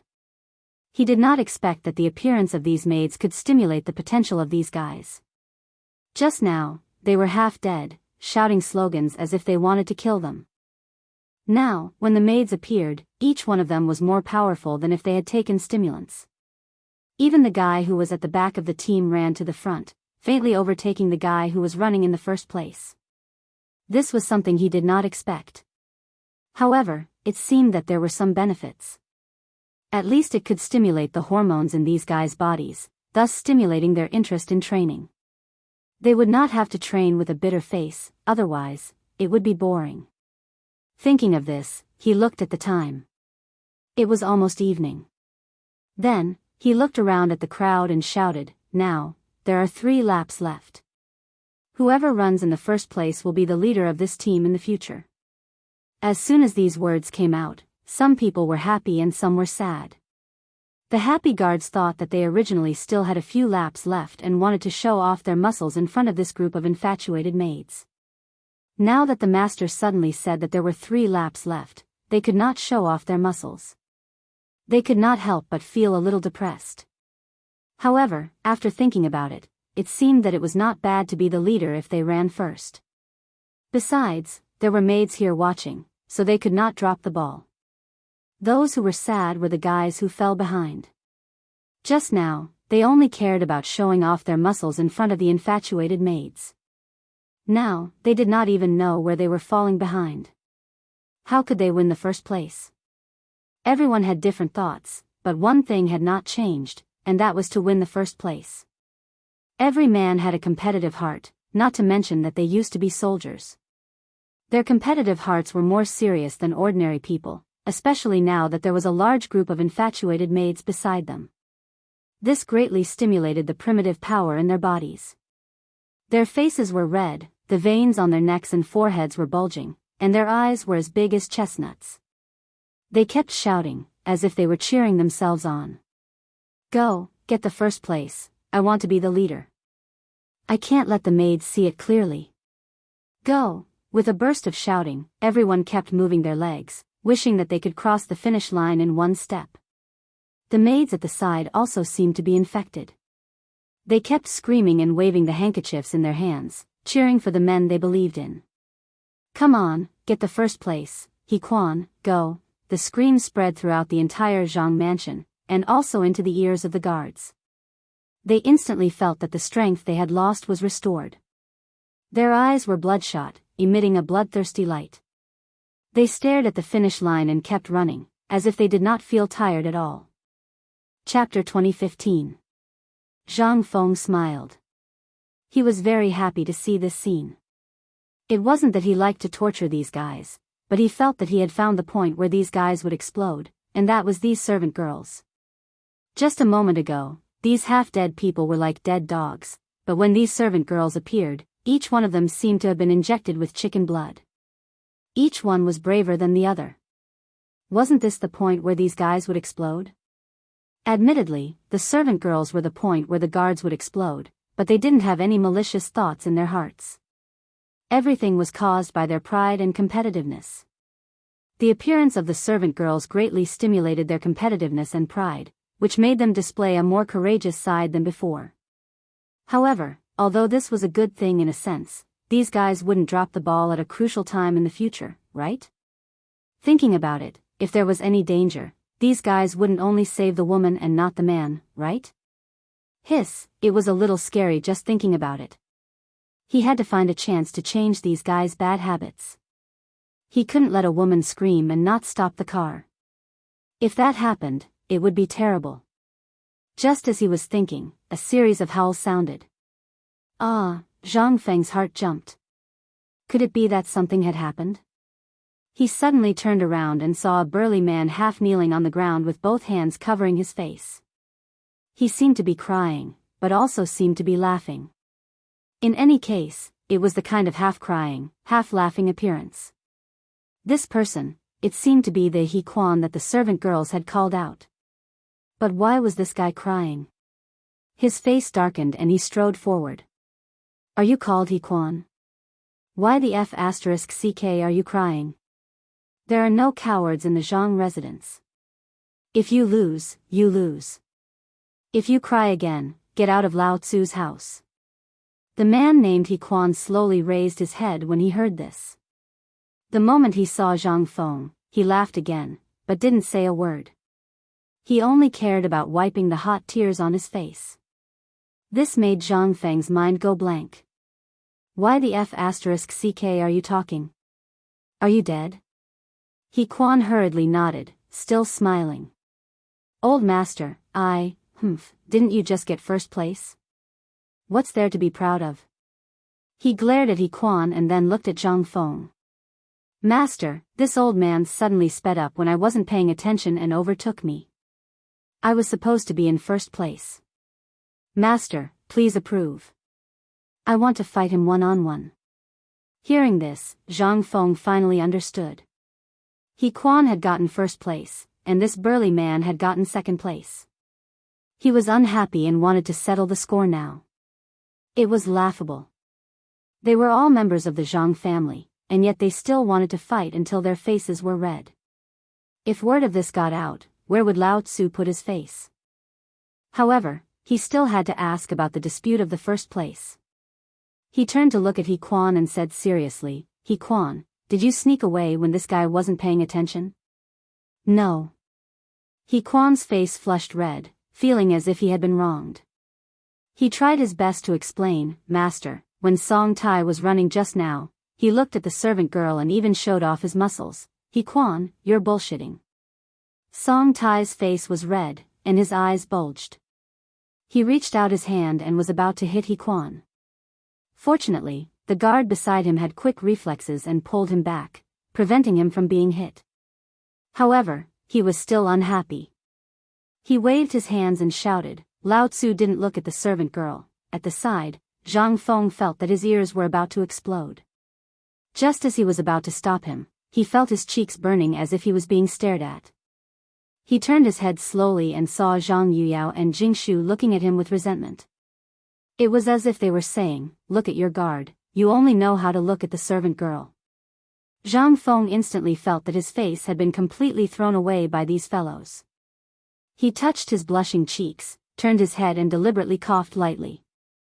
He was somewhat unable to stand still because he knew that if he didn't stop them, these fellows would definitely tear down the Zhang residence. Moreover, the way the two girls looked at him was somewhat strange. He hurriedly scolded in a stern voice, all right, all of you stop. The two of them finally stopped after he finished speaking. However, their eyes were still filled with dissatisfaction. They glared at each other as if they wanted to eat each other alive. Song Tai, did you look at the servant girl or not? Zhang Feng looked at Song Tai with a serious face and asked. Song Tai's face was red and he stuttered. Seeing this, Zhang Feng finally understood that this guy was peeking at the servant girl. Just now, he refused to admit it, but now he couldn't say a word. He even wanted to compete with He Quan for the first place. He snorted, Song Tai, you lost the competition because you peeked at the servant girl. What else do you have to say now? Song Tai didn't dare to look at Zhang Feng. He lowered his head and glanced at the servant girls under the old pagoda tree. These servant girls were originally here to watch the fun. When they heard that the master had something to do with them, their hearts were beating fast. When Song Tai looked at them like this, their hearts almost jumped out. They all covered their faces with their handkerchiefs and ran away. Hey, don't look anymore. You scared them away. Chapter 2016. When Zhang Feng saw Song Tai's posture, he knew that this guy was up to no good, so he quickly scolded him. The latter scratched his head and stared at Song Tai angrily before saying, you made a mistake just now. Otherwise, you would have been the first. But you also worked hard. How about this? I'll give you the second place. From now on, you will be under He Quan. After that, Zhang Feng turned to look at He Quan and said with a serious face, from now on, you will be their leader. You will take orders from me directly. Song Tai will be the second leader. You two should not have any more disputes. He Quan originally wanted to be the first. Now that he heard that he was the first, there was nothing to say.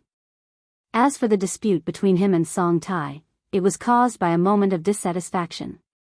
He usually worked in Zhang Mansion, so how could there be any grudges?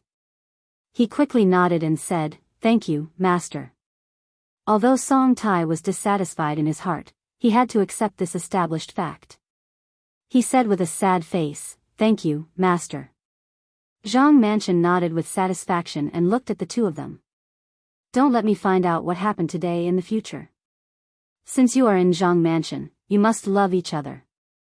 If you can't do this, you can get out of here. After that, he looked around at the crowd and said with a serious face, from tomorrow onwards, you must get up at 5 o'clock. Then, with sandbags tied to your legs and steel on your backs, you must run 5 laps around Cheng and city. When you come back, do 200 push-ups, get up at 5 o'clock. My God, isn't it too early? Yes, it's not even dawn at that time. Before he could finish his sentence, the guards howled in unison. Although they just knew the terrible news, no one expected that they would have to get up at 5 o'clock. At that time, it was not even dawn. How could they go out for a run? Even Zhang Yuyao, who was standing at the side, was a little puzzled. What if he ran into danger? She hurriedly advised, young Master Zhang, isn't it a little too early? The moment these words were spoken, all the guards looked at Zhang Yuyao in a different light. In the past, it was respect, but now it was gratitude. This mistress was really good. She knew how to worry about the guards. In contrast, Mistress Jingshu stood to the side without saying a word or pleading for mercy. In fact, it was not that Jingshu did not want to plead on behalf of the guards, but she could understand Prince Zhang. This time, Prince Zhang was going to Jiangnan, so he naturally had to bring some subordinates. He was worried about bringing others, so he could only bring the guards. That was why he strengthened the training to ensure that everyone could be trained into an elite soldier. Although she could not understand Prince Zhang's training methods, she would not say anything. After all, if she interjected at this time, wouldn't that be questioning Prince Zhang? She wasn't that stupid. It was good that Zhang Yuyao was worried about the guards, but in Zhang Feng's eyes, she was meddling in other people's business. However, it was not good to say anything in public. He could only explain seriously, as the saying goes, the best plan of the day is in the morning. Although it is still early, it is the best time of day to train. As he spoke, he turned his head to look at the guards, and his face darkened. You fellows are used to lazing around in the Zhang residence. Although you used to be soldiers, how many of you still retain the bravery of a soldier? This time, not only do I want to stimulate your courage, I also want to make you into a sharp blade that kills without spilling blood. I have already made the plan. If you want to be a coward, a softy, or a coward, you can say it now. I will not force you. Those who withdraw from the plan can still work in Zhang Manor. Indeed, in the past, these people had been among the top men in the military camp, and the famous Guangzhou men. But once they came out of the military camp, they became lazy. Even if they were not like normal people, they likely had thrown their previous training to the back of their minds. This time, he wanted to stimulate these people's courage on the battlefield. Clearly, these words seemed to be effective. The guards seemed to have been poked at their sore spot. Their recovered eyes bulged again, and the tendons on their necks bulged again. Because of what Old Master had just said, none of them wanted to be a coward, a softy, or a coward. Normal people from Guangzhou would not be able to bear these words, much less these people who had once been soldiers. At this time, they seemed to feel their blood boiling. Their buried souls were waking up. We are not cowards. We want to train, we want to be the strongest. The guards tacitly raised their right fists. Their eyes were red, and they kept shouting. Zhang Feng smiled proudly because he saw what he wanted to see most.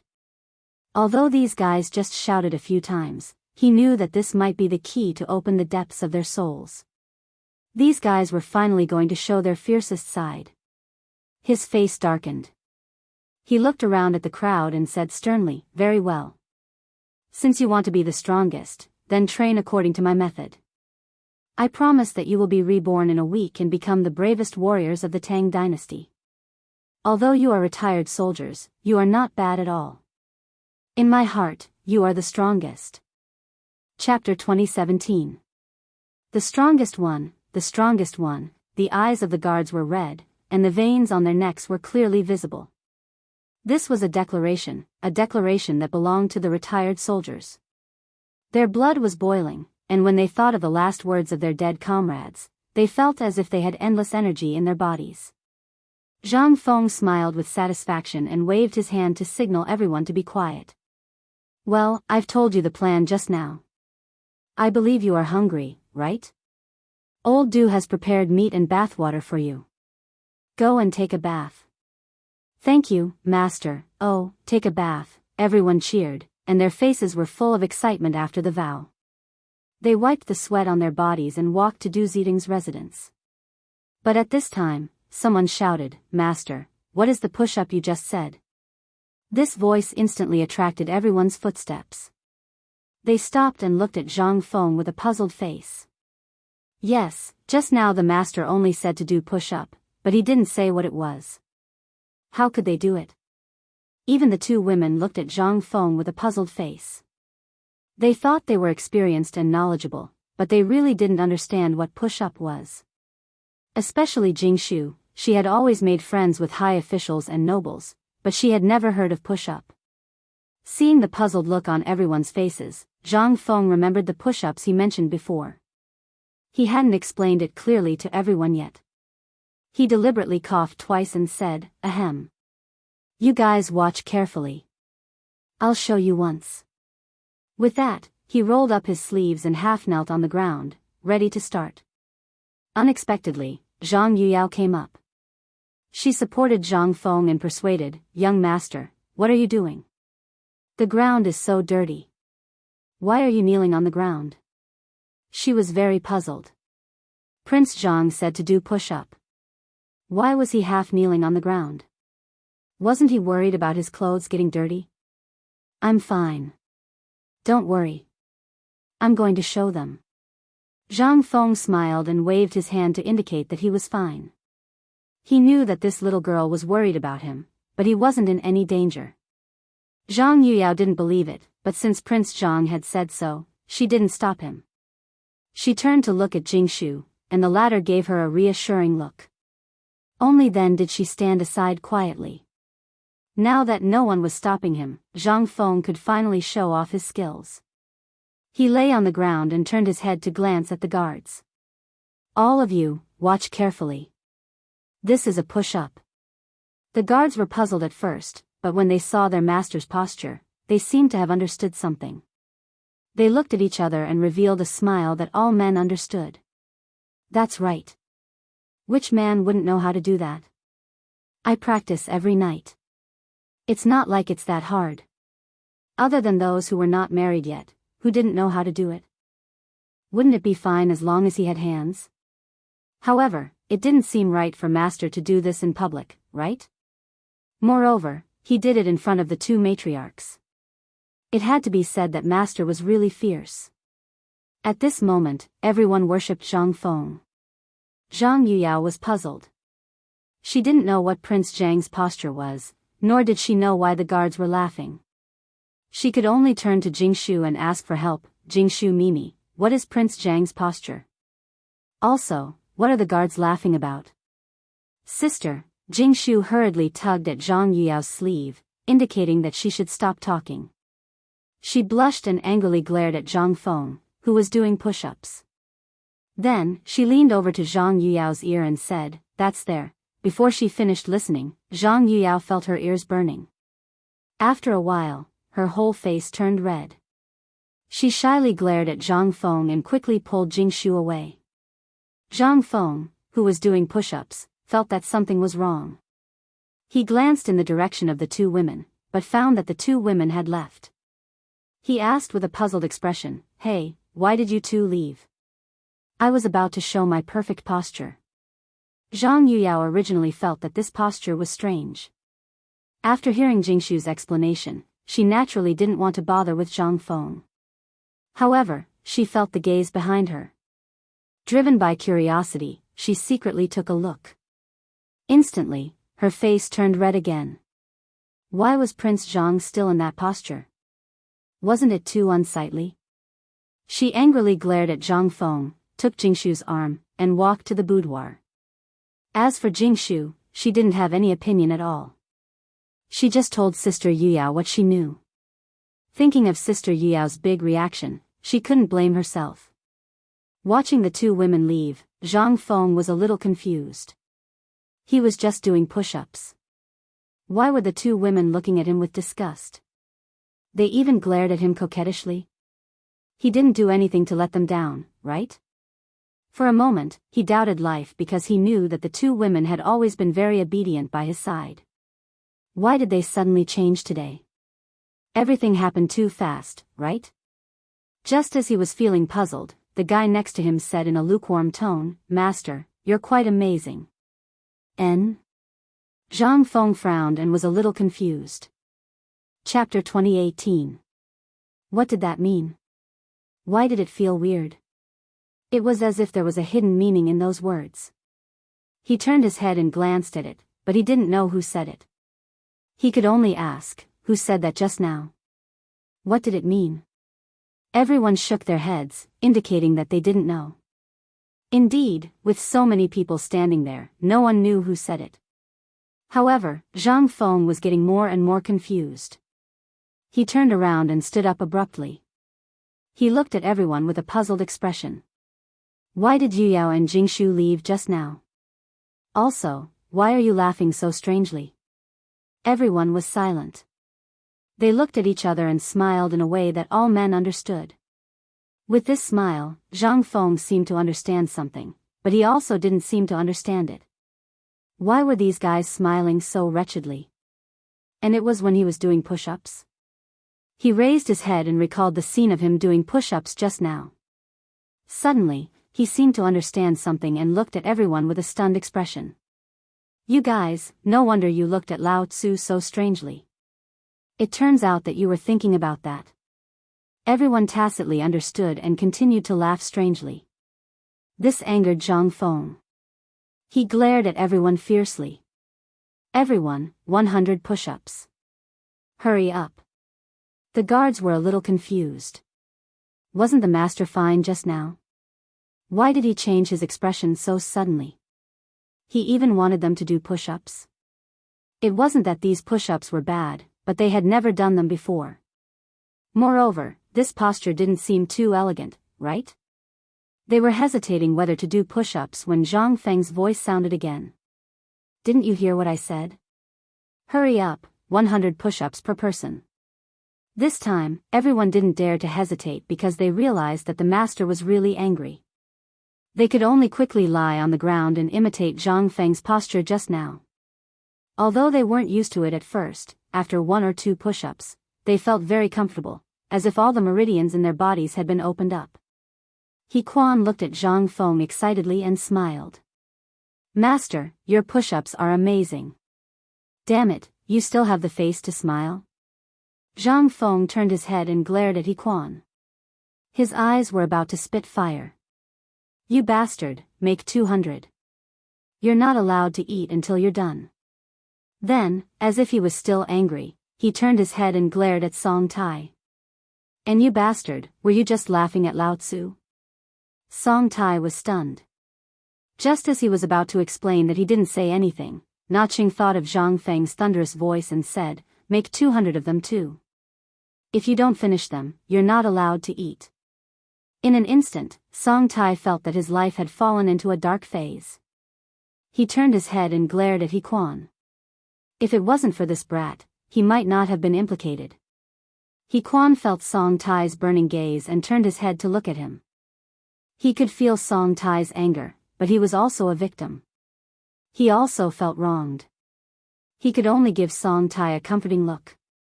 He didn't care whether Song Tai accepted it or not. With a bitter face, he did push-ups. Zhang Feng, with his hands behind his back, glanced at everyone angrily. You guys actually dare to make fun of Lao Tzu? It seems that the training given to you is still too little. Tomorrow, you'll run 3 more laps in Chang'an City. Hearing this, everyone's legs trembled. 3 more laps. That would be 8 laps. Wouldn't they be exhausted? Song Tai looked at Zhang Feng with a pleading face. Master, you can't run 8 laps when you wake up at 5 in the morning. Do you want more? Speak if you want, don't stop doing push-ups. Zhang Feng glared at Song Tai and raised his head. He seemed to be thinking about something. After a while, he revealed a malicious smile. You're right.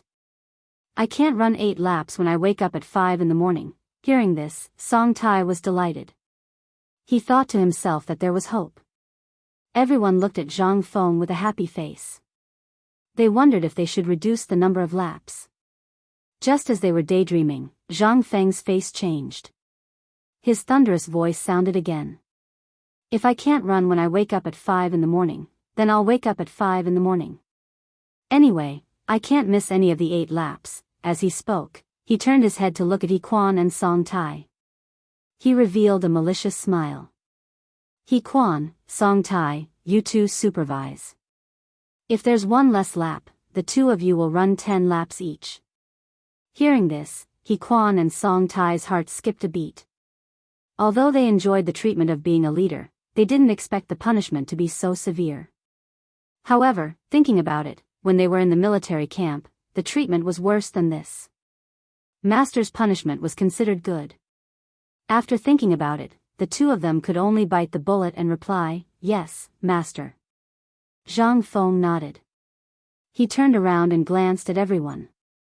With a serious face, he said, don't think that I'm bullying the weak by making you train. I'm doing this for your own good. At the same time, it's also for my own good. After you retired from the military camp, your muscles and bones have been lazy.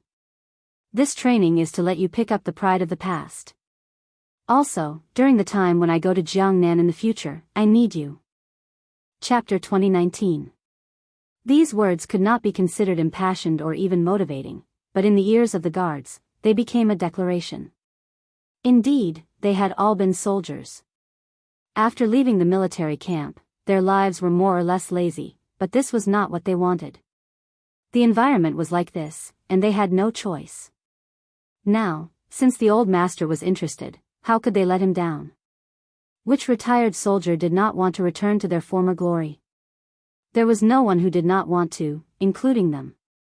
Furthermore, in the future, they would go to Jiangnan to protect the old master. Thinking of this, waves of energy seemed to burst forth from within their bodies. Thus, at this moment, their hearts seemed to resonate. Their eyes were red as they said in unison, yes, old master. Zhang Feng nodded in satisfaction. He had finally managed to ignite the spirit of this group of people. This way, he wouldn't have to chase after them and force them to train in the future. This was because he knew that the self-discipline of soldiers was very strong. As long as there was a good start, the next step would be a continuous cycle that couldn't be stopped. After the rising passion, Zhang Feng waved his hand to indicate for everyone to leave.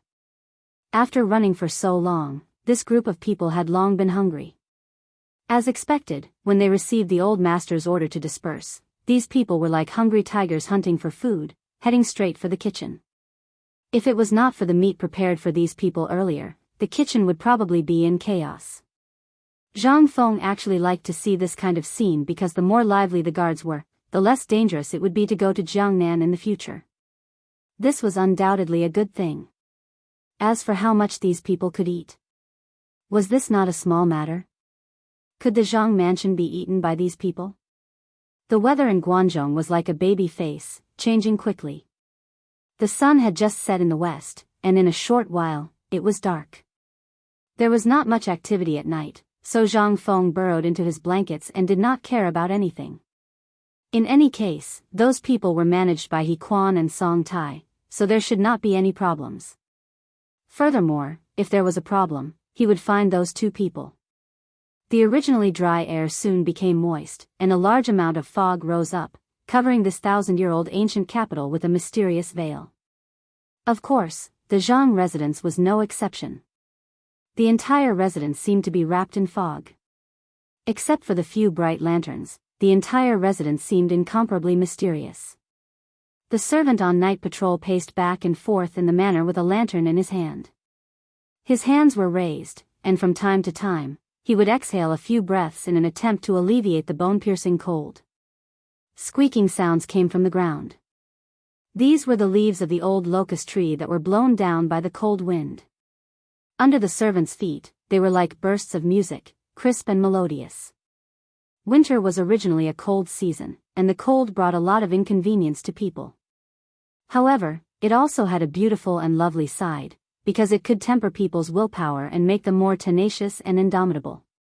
At this moment, the lights in the guard's room were already turned on, and the figures were getting ready to get out of bed. Most of them were still active. After all, the self-discipline of soldiers could not be underestimated. However, there were still a few guys who were unwilling to get up, as if they were sealed in a blanket.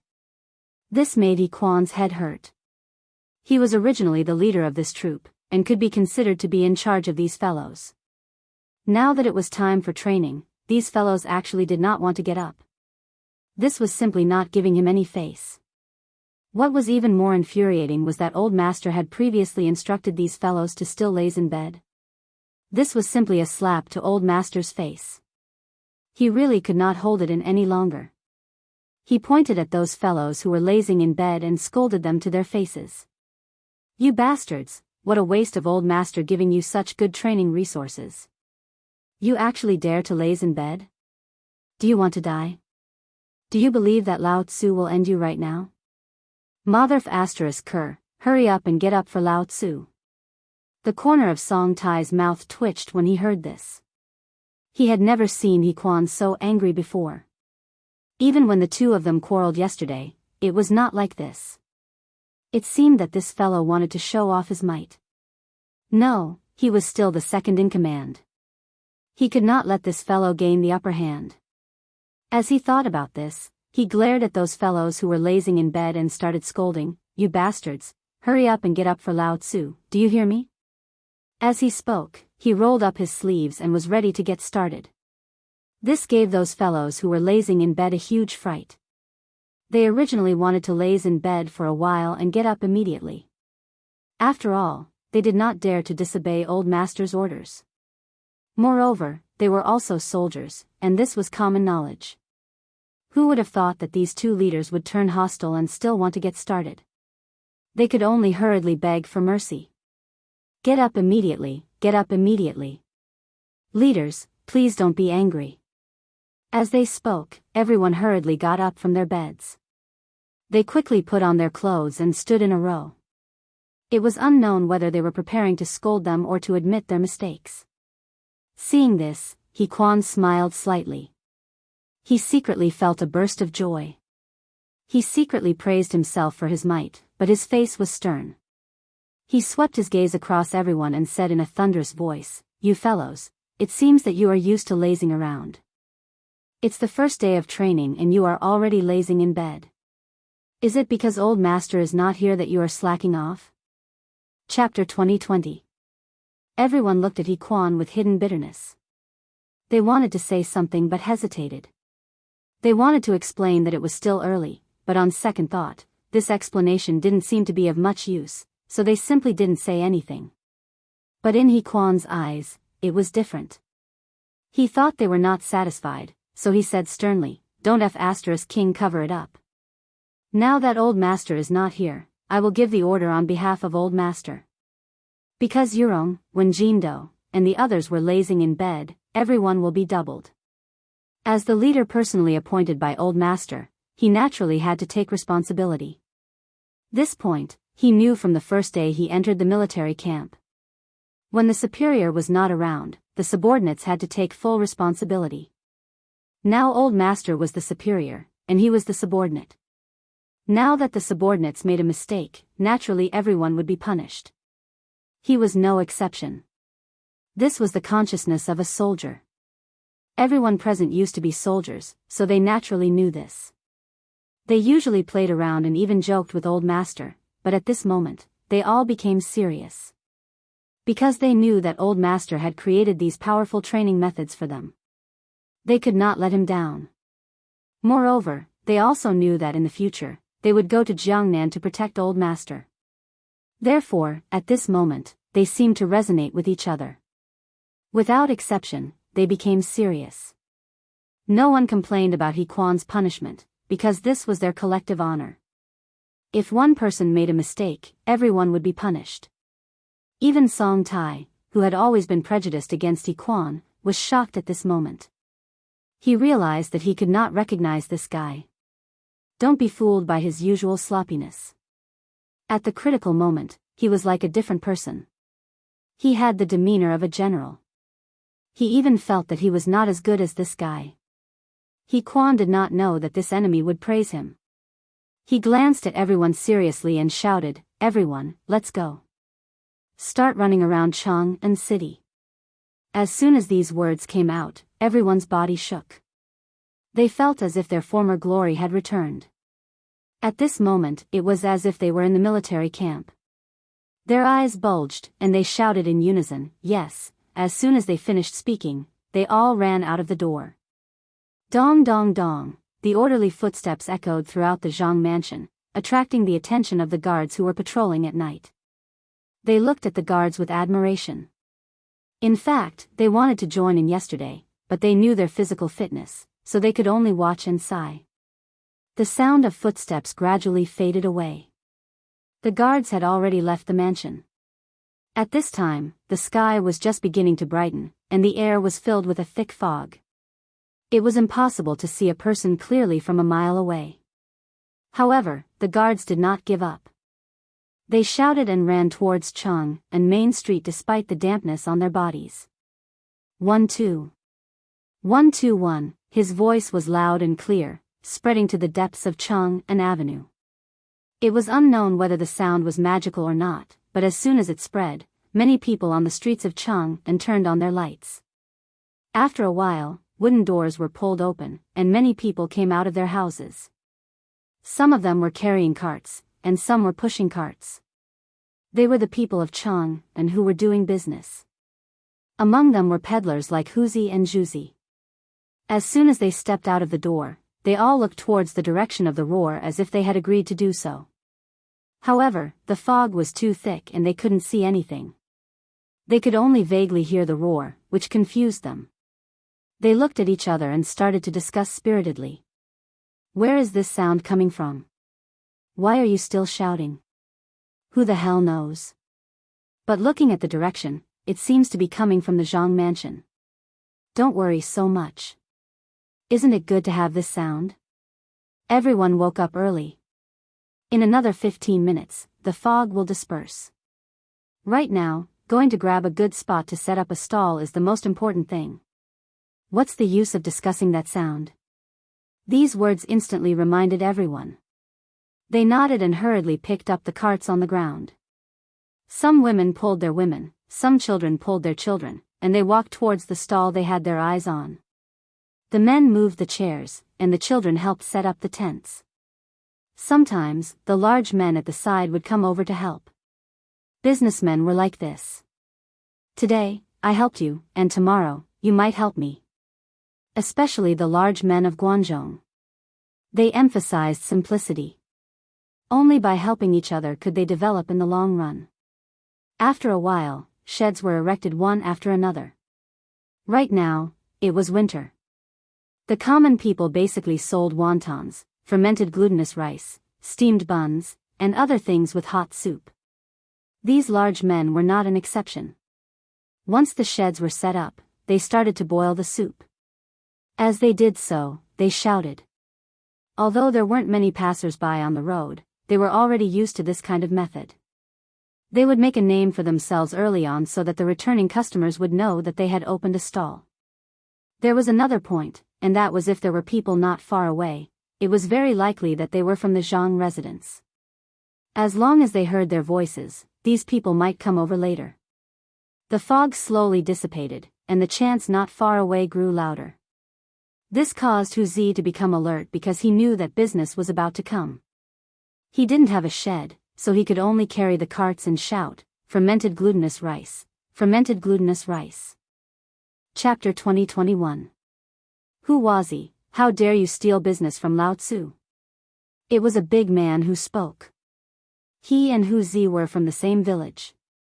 According to seniority, Huzi had to call him uncle. They often went out to sell food together, but coincidentally, they both sold fermented glutinous rice. So they made an agreement that one of them would set up the stall, and the other would take the responsibility to sell fermented glutinous rice separately.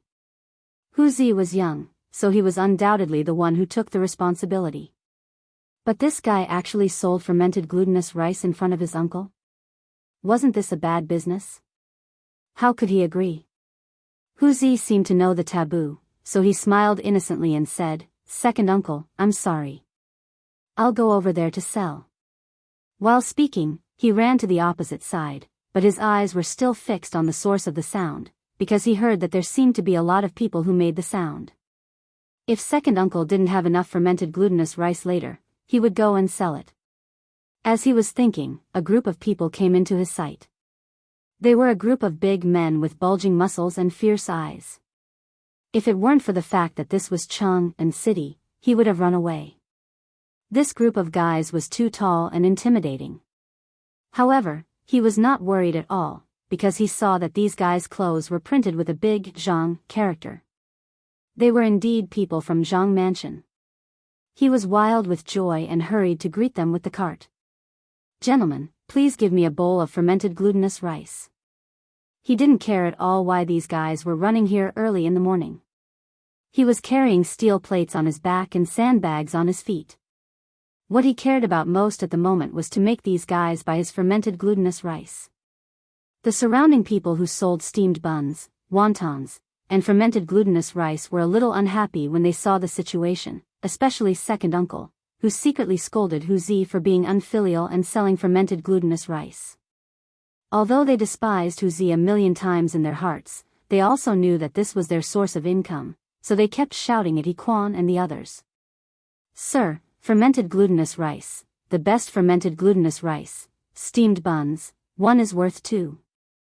Sir, come and have a look." No matter how loud the crowd's voices were, Yiquan didn't seem to be too interested. He just glanced at them. However, the people behind him couldn't stand it anymore. Looking at the white steamed buns and scalding wontons, their saliva was about to drip out. However, without the boss's permission, they didn't dare to go up. They were enforcing military discipline now. If they weren't careful, they might be punished again. Song Tai actually had the same thoughts as everyone else. He also wanted to go up and get some fermented rice wine. After all, they hadn't eaten for a whole night. Besides, they had been running for so long. Everyone's stomachs were already shriveled. If it was a normal day, he would have already gone up and drank it. However, it was the training period now. Old Master had just appointed the training plan. As the second in command of the team, he naturally couldn't take the lead and commit a crime. Besides, he was very impressed with Yiquan this morning. When Wuxia saw that these guys were unmoved, he had an idea. He quickly opened the jar, and the aroma of fermented glutinous rice instantly spread out. The whole street could clearly smell it. When the guards smelled the aroma, they didn't feel good. They were already hungry. Now that Wuxia deliberately opened the lid of the fermented glutinous rice wine, they immediately felt their legs go soft. However, without the boss's permission, even if they were hungry, they didn't dare to stop. Thus, everyone looked at Yiquan with a pleading face. Yiquan suddenly trembled. He seemed to feel the burning gazes behind him. He secretly glanced at them. When he saw the pleading look on everyone's faces, he knew that these guys were really hungry. In fact, he was already hungry. However, as the leader of the team and also shouldered the heavy responsibility of Old Master, he felt that he couldn't be so reckless. At least, he had to respect the majority's wishes. Now that everyone was hungry, there was no harm in drinking a bowl. Thinking about it, he turned his head and glanced at the fermented glutinous rice wine in Wuxia's hand. The white glutinous rice wine came into view. He could clearly smell the fermented rice wine. He instantly felt saliva secreting in his mouth. Swallowing his saliva, he suddenly raised his head. "Stop." Everyone was overjoyed and quickly stopped in their tracks. Yiquan turned around and glanced at everyone. He said seriously, "Originally, this is training. We shouldn't be eating, but, all right. Great leader you see that all of us are starving. Why don't we eat first?" Song Tai couldn't stand it anymore. He looked at Wuxia's fermented glutinous rice wine and complained to Yiquan. He was indeed hungry. He didn't think that this guy would let everyone eat. But if he wanted to eat, just eat. Why did he have to make such a long speech? Obviously, Song Tai's words attracted everyone's goodwill. They nodded and signaled He Quan to stop talking nonsense. Eating was the most important thing. After being snubbed, He Quan didn't waste any more time. He simply waved his hand, "Let's go eat." Everyone cheered. They didn't care about their impression of him and ran towards the stall. Chapter 2022. The vendors had been waiting for this moment. The wontons in the pot had already been put into the pot, and the fermented glutinous rice was almost heated up. Now that so many people had come, they immediately opened the pot. They set up chairs and stirred the food in the pot happily. "Dear guests, please wait for a moment. It will be ready soon. Come, please sit here. The fermented glutinous rice is here. 2 steamed buns." For a moment, the shouting spread through the streets of Chang'an. A large group of 50 people sat on the street. They drank the fermented glutinous rice and ate the steamed buns. At this moment, they had nothing else to ask for. Just as they were eating heartily, a scream came from not far away. "Hey, isn't this He Quan? Why are you here? And Song Tai, why are you 2 old men here? Why is there such a large group?" He Quan and Song Tai looked in the direction of the voice and saw a group of 10 people slowly walking towards them. There were many old faces among them. They hurried to greet them. "Zhouji, Changshi, why are you 2 here?" The man called Zhouji laughed and patted He Quan on the shoulder. He said, "I'm taking everyone down the mountain to buy something. What about you? Why are you bringing so many people? Are you here to drink fermented glutinous rice?" As he spoke, he glanced at the guards who were drinking fermented glutinous rice with a trace of contempt. In fact, he knew these people. They used to be soldiers together. After they retired, they were assigned to work under Zhang Feng. He was a guard at the academy and thought that he was better than these guys in front of him. Indeed, people in this era had the view that all things were inferior and only education was superior. Guards at the academy were definitely better than guards at other places, not to mention those in the forging workshop and the textile factory. He Quan saw all this. Although he usually played with his brothers, he could not be looked down upon by this guy. He clapped his hands and glanced at Zhou Ji and the others contemptuously. "You know nothing. This is the training method that the master specially developed for us. He said that it would make us return to the peak of the army. It would be a piece of cake for us to defeat the general, what?" Zhou Ji suddenly stood up from his stool and stared at He Quan with his eyes wide open. "Are you telling the truth?" He was also a soldier. He knew that retired soldiers would slowly become lazy and their strength would not be able to keep up with active soldiers. Therefore, he often thought about how to recover his strength. However, without the systematic training of the military camp, it was impossible. Now, this guy, He Quan, actually said that the old master could make people return to their peak. How could they not be excited? He had no doubts at all, because he believed that his master could definitely do it.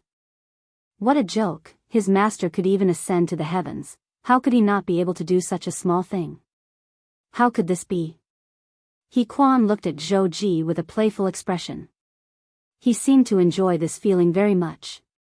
He took off the steel plates on his body and waved the sandbag on his leg. With a proud expression, he said, "Open your dog eyes and look. This is Master's secret weapon." "What?" Zhou Ji stared at the thing in front of him with his eyes wide open.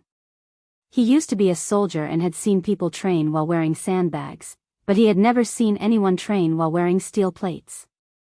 Could it really be the master's secret weapon? Hiss, he could not help but suck in a breath of cold air. If he could get this secret weapon or join He Quan and the others, he might be able to return to his peak. Thinking about this, he changed his attitude and said with a pleading expression, "He Quan, we are all good brothers. Tell us about your training methods." These words also reminded the people behind him. They were still immersed in the master's training methods. Now that they heard Zhou Ji's words, they instantly understood. That's right, since the master's training methods were so powerful, he should also give them a copy. They all looked at He Quan and begged, He Quan, no, big brother He, ancestor He, can you tell us about the master's training methods? He Quan had a proud smile on his face. He thought to himself, who told you to look down on Lao Tzu just now? Why are you kneeling and licking his boots now? In fact, there was a moment when he wanted to tell them about the training methods. Firstly, he wanted to take down these people's arrogance. Secondly, he wanted them to have a taste of this bitter training method. But on second thought, this was the training method that the master had made for the guards of the Jianghu residence. Why should he tell them about it? Moreover, these people were not good people. When he was a soldier, they bullied him a lot. So, he could not tell them about it. Thinking about this, he glanced at the guards of the Jianghu residence. Then, he looked at Zhou Ji and said proudly, it's not that I don't want to tell you, but this is the master's method. We cannot reveal it. Moreover, the master is going to Jiangnan soon. What? The master is going to Jiangnan? The people behind Zhou Ji all exclaimed. This could be said to be the most important news they had heard. The master was going to Jiangnan? No wonder the master wanted to train these people. This was probably to prepare for his trip to Jiangnan. Chapter 2023. But why didn't their master tell them that he was going to Jiangnan? Couldn't they protect their master? Their competitive hearts were born one by one. At this moment, they had already decided to learn this training method. Even if it wasn't for themselves, they had to do it for their master. What if their master went to Jiangnan without anyone to protect him? He Quan didn't know this and was still bragging, master is going to Jiangnan. When he goes, we have to guard. The stall owners next to him were shocked when they heard this and quickly discussed it with the people around them. Just now, the guard of Zhang Mansion said that Prince Zhang is leaving? Yes, I also heard about it. Why do you think Prince Zhang is going to Jiangnan? I heard that it's for some perfume. I wonder when he's leaving. As they spoke, everyone once again looked at He Quan, because they knew that the news that the guards of the Zhang Mansion could send out would definitely not be wrong. Young Master Zhang's departure was definitely a piece of heavy news. Sure enough, He Quan spoke with assurance again. Master said that he will leave by the end of the year at the latest. This time, not only did Zhou Ji and the others exclaim, but the surrounding vendors also couldn't sit still. This was because young Master Zhang had done them a great favor before. It could even be said that he was their second parent. Many of the people present had become rich because of young Master Zhang, and some had become rich because of young Master Zhang's craftsmanship. Now that they heard that young Master Zhang was leaving, the first thing they wanted to do was to see him. Thinking of this, the stall owners hurriedly began to pack up their chairs without waiting for He Quan and the others to finish eating. This caused the group of guards to be dumbfounded. They hurriedly asked, we haven't finished eating yet. Why are you packing up? The vendor hurriedly packed up his stall and said without turning his head, I'm going to see young Master Zhang. The guards were even more confused and asked again, why do you want to see our master? Prince Zhang is leaving. If you don't see him, you won't be able to make it. The stall owner was a little impatient. As he packed up, he urged the guards, hurry up and leave. I won't charge you today. As they spoke, the peddlers packed up their furniture, supported each other, and ran to Zhang Mansion in twos and threes. The guards were dumbfounded. Just now, they said that the master was leaving, but they didn't say that he was leaving now. Did these guys need to be in such a hurry? However, this might be a good thing. At least it showed the importance of the old master in the hearts of the people of Chang'an. Once they heard that he was leaving, they all went to visit him. He Quan didn't care about this. He was still thinking about training. He glanced at everyone and said, line up and continue training. After that, he looked at Zhou Ji and sneered, do you still want to follow us? Initially, Zhou Ji wanted to follow He Quan. However, after hearing what He Quan said, he immediately changed his mind. If he followed this guy, he would lose face. It was better to look for master and join the training as soon as possible. Also, He had to inform some of the forging workshops and textile factories to come over. Thinking of this, he casually replied, "No, next time." With that, he turned around and left. He glanced at Zhou Ji's back and turned to look at everyone. "Continue with the training. Let's run." As soon as he finished speaking, everyone started to move forward again. At this moment, a sedan chair swayed over. The curtain of the sedan chair was pulled open and a middle-aged man stuck his head out. It was Zhang Sunwuji, who was preparing to go to court. He glanced at the group in the distance and said to the servant, "What were those people shouting just now? Also, who are they?" The servant frowned slightly and glanced into the distance. After a long time, he said, "Master, they seem to be from Zhang Mansion. As for the number they were shouting, it seemed to be 12121. Zhang Mansion's people?" Zhang Sunwuji frowned and stroked his beard. He muttered to himself, "What is this Fengzi up to now?" He thought for a while but still couldn't figure it out. He waved his hand and said, "Let's go to court." The servant nodded and looked deeply at the departing figure. Then, he ordered the sedan chair bearers to go to the palace. There were no obstacles along the way. Zhang Sunwuji soon arrived at the palace. At this moment, quite a number of imperial officials were already waiting outside the main hall. Zhang Sunwuji went up to exchange some pleasantries with Wei Zheng and the others. A moment later, the door was pulled open. A strong man stood at the door and shouted with a sharp voice, "All officials present for an audience." The officials didn't hesitate and walked to the main hall together. As soon as they stood still, Li Shimin walked out in his dragon robe. He sat on the dragon throne and looked down at the officials. "Officials, I have something to report." A grand scribe bowed and came forward. "Your Majesty, recently the military supplies have run out. Your Majesty, please allocate more supplies.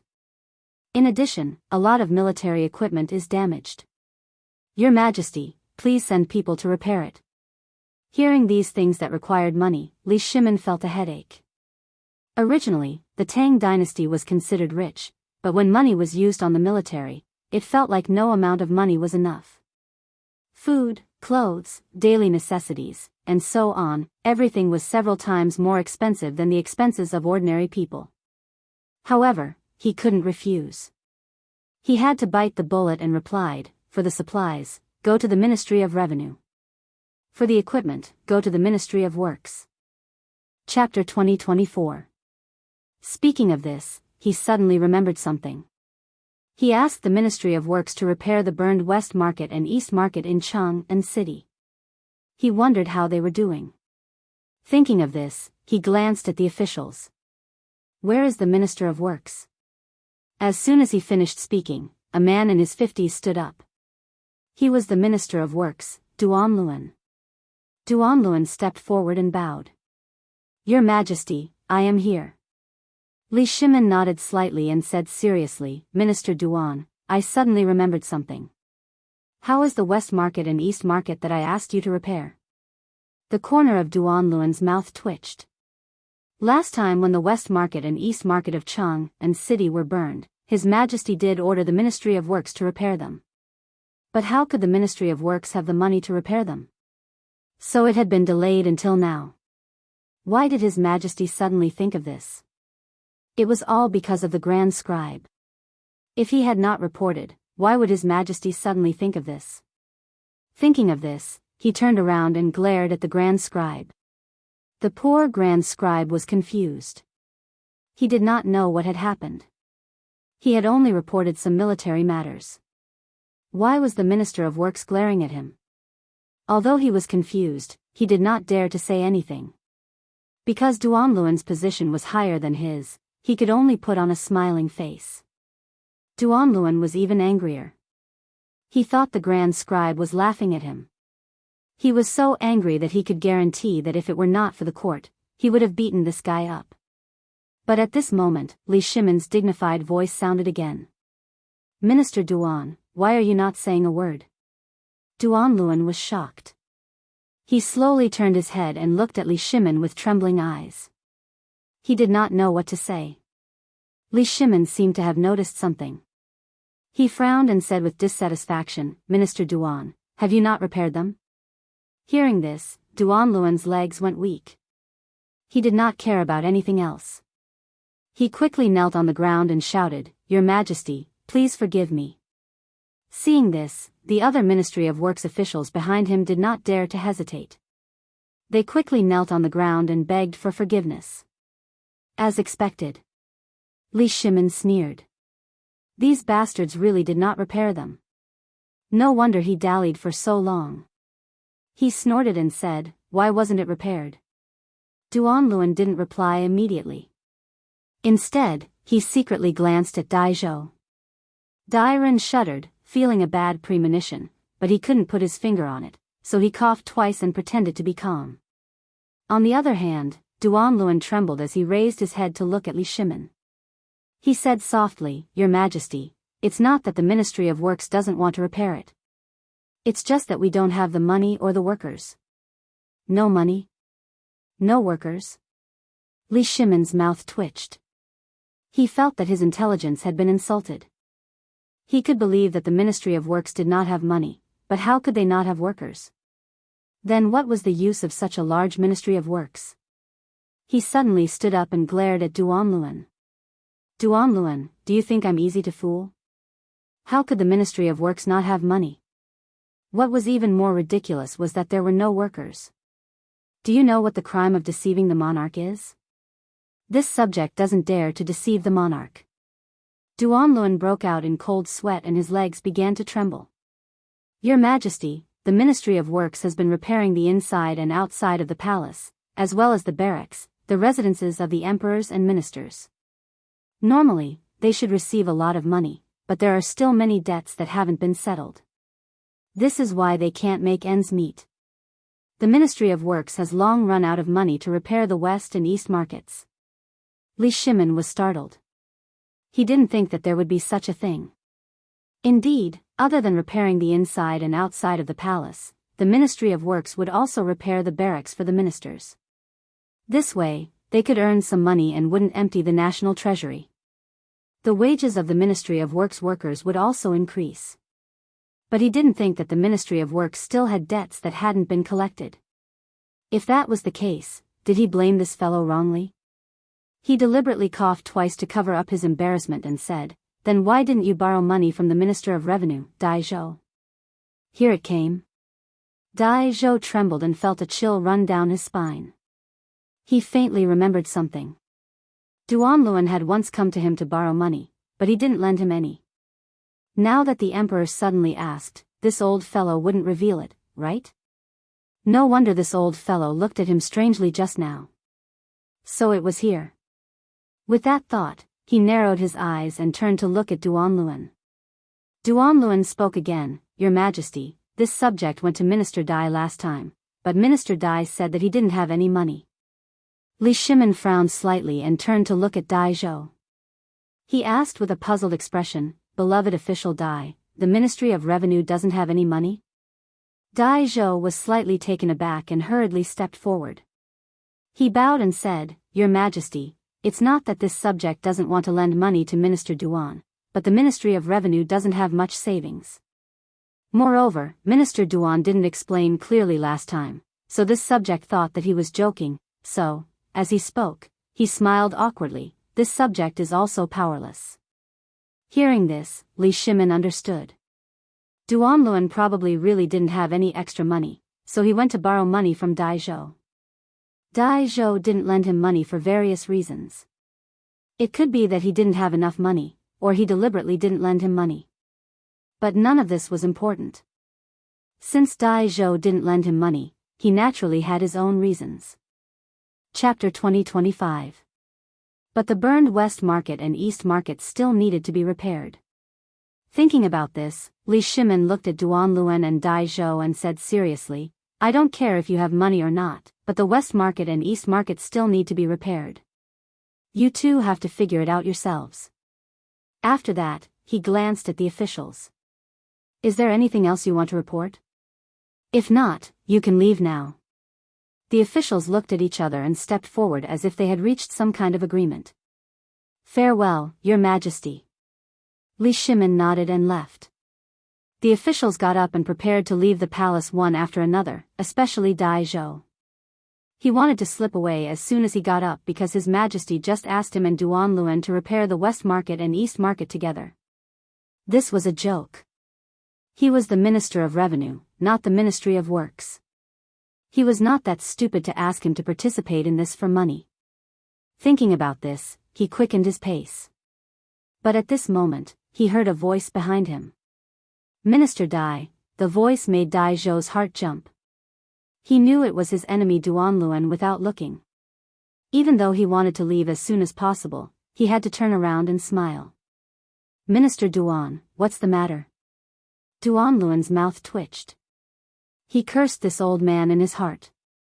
Just now, His Majesty said that he wanted to repair the West Market and East Market. Now he was asking what was the matter. But on second thought, he could understand this guy. Because the Ministry of Works often repaired things, he didn't have enough money or owed money.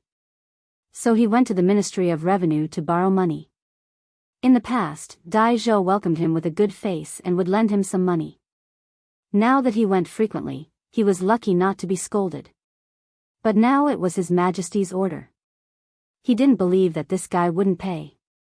Thinking about this, he sneered and said, Minister Dai, you can't just leave like this. His Majesty just asked us to repair the West Market and East Market. Hearing that he needed money, Dai Zhou's face fell. The Ministry of Revenue had allocated a lot of money to support the Battle of Chiotsi. He didn't lend money to this old man last time, and he was still holding a grudge. Dai Zhou waved his sleeve and said angrily, no money. You, Duanluan pointed at Dai Zhou, his face flushed red, unable to speak. The last time he went to borrow money from these old fellows, they didn't give him any face. Originally, he thought that since His Majesty had given the order this time, he should be able to borrow money. Who would have thought that this fellow would still be so stingy? He said angrily, this time, it was His Majesty who ordered you to find a way to repair the eastern and western markets. Are you not going to listen to His Majesty's words? Of course, Your Majesty's words must be obeyed. Dai Ren cupped his hands in the direction of the palace. Then, he looked at Duanluan and snorted coldly, do you think that money is dirt? You can have as much as you want. My Ministry of Revenue also needs to make a living. Where would I get the money to give you? There was nothing wrong with this statement, but it sounded different in Duanluan's ears. This was because the last time they went to borrow money from Dai Zhou, not only did they not succeed, but they also got snubbed. In addition, the relationship between the two of them was not very good. They were the kind of enemies. When he heard this, Duanluan felt that the other party was targeting him. He immediately strode forward and pointed at Dai Zhou's nose and scolded, Dai Zhou, Minister Duan, shut up. Zhang Sun Wuji quickly stepped forward. He was about to leave the palace, but when he heard these two fellows arguing, he had to come back. After pulling Duanluan down, he said with a serious face, Minister Duan, isn't it just money? Why are you arguing? He also heard it clearly in the imperial court just now. It was nothing more than the matter of repairing the eastern and western markets. Duanluan flicked his sleeves and suppressed the anger in his heart. He looked at Zhang Sun Wuji seriously, Lord Zhang Sun, you don't know. This fellow Dai Zhou is unwilling to pay for the repairs. Just now, His Majesty clearly asked me to repair with him, but this fellow is unwilling to pay at all. All right, Zhang Sun Wuji patted Duanluan's shoulder, then looked at Dai Zhou and said with a serious face, Minister Dai, why are you unwilling to pay? This is what His Majesty said before. Have you forgotten? Dai Zhou smiled bitterly, Lord Zhang Sun, it's not that I'm unwilling to pay, but the Ministry of Revenue doesn't have much money to begin with. In addition, we support the Battle of Chiotsi. How can we have extra money to repair the eastern and western markets? Aren't you making things difficult for me? When Zhang Sun Wuji heard this, he frowned slightly. He had once been the Minister of Revenue and naturally knew about the situation in the Ministry of Revenue. He could guess whether Dai Zhou was telling the truth or not. In history, wars were the most costly, especially the Battle of Chiotsi. Thinking, he turned to look at Duanluan. Minister Duan, what do you think? Duanluan didn't answer. He just thought that this fellow Dai Zhou was unwilling to pay, but after listening to the conversation between Zhangsun Wuji and Duanluan, he found that he could understand Dai Zhou a little. However, understanding was one thing. The eastern and western markets still needed to be repaired. After all, this was His Majesty's order, and he didn't dare to disobey. After thinking about it, he cupped his hands and said, Lord Zhangsun, I was wrong just now, but the repairs of the eastern and western markets were ordered by His Majesty. This official doesn't dare to disobey. Chapter 2026. Zhangsun Wuji smiled bitterly. He was a little regretful now. Why did he jump out to be the peacemaker? Not only did he not get any benefits, but he also got himself into trouble. Duanluan had no money to repair the east and west city, and neither did Dai Zhou. He couldn't possibly pay for it, right? While he was distressed, a figure popped up in his mind. Feng Zi. Feng Zi had a big family and business, and there were so many students in the academy. Maybe he could take on this job. Besides, there was no harm in this job. It could also be a good practice for the students. Thinking of this, he glanced at the two and said with a smile, you two don't have to worry. One of you can solve the crisis of the East and West City. Who? Dai Zhou and Duanluan said in unison. Now the two of them were basically grasshoppers tied to the same rope. They were bound together for good or ill. Naturally, they were looking forward to it. Zhangsun Wuji was very satisfied with their reaction. He smiled and said, Zhang Feng. Zhang Feng? Duanluan frowned slightly. He was a little confused.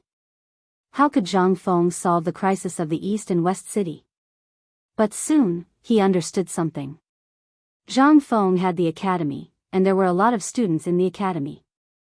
Before entering the academy, Zhang Feng had promised these students that if they didn't have a good job in the future, they could enter the Ministry of Works or the Ministry of Revenue. Moreover, this guy had a big family business. If Zhang Feng was willing to help, then the East and West City could be repaired immediately. Dai Zhou naturally understood. Zhang Feng didn't dare to say anything else, but he had a lot of money. If he was willing to take out a little money, then the repair of the East and West City could be immediately filled. But, how could this guy be willing to take out the money? He turned to look at Zhangsun Wuji and said with a puzzled face, Lord Zhangsun, you are right. But how could Zhang Feng be willing to take out the money? Duanluan nodded. He had the same feeling. Wasn't it a fool's dream to ask someone to take out the money for no reason? Zhangsun Wuji smiled. Although these two old fellows were slick and sly when it came to officialdom, why were they suddenly enlightened at this time?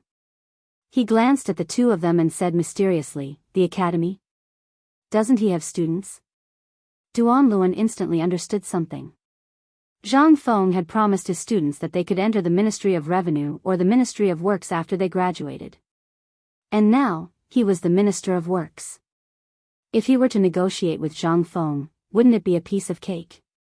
He smiled proudly and said, Thank you, Lord Zhangsun, for your guidance. I will go and find Zhang Feng now.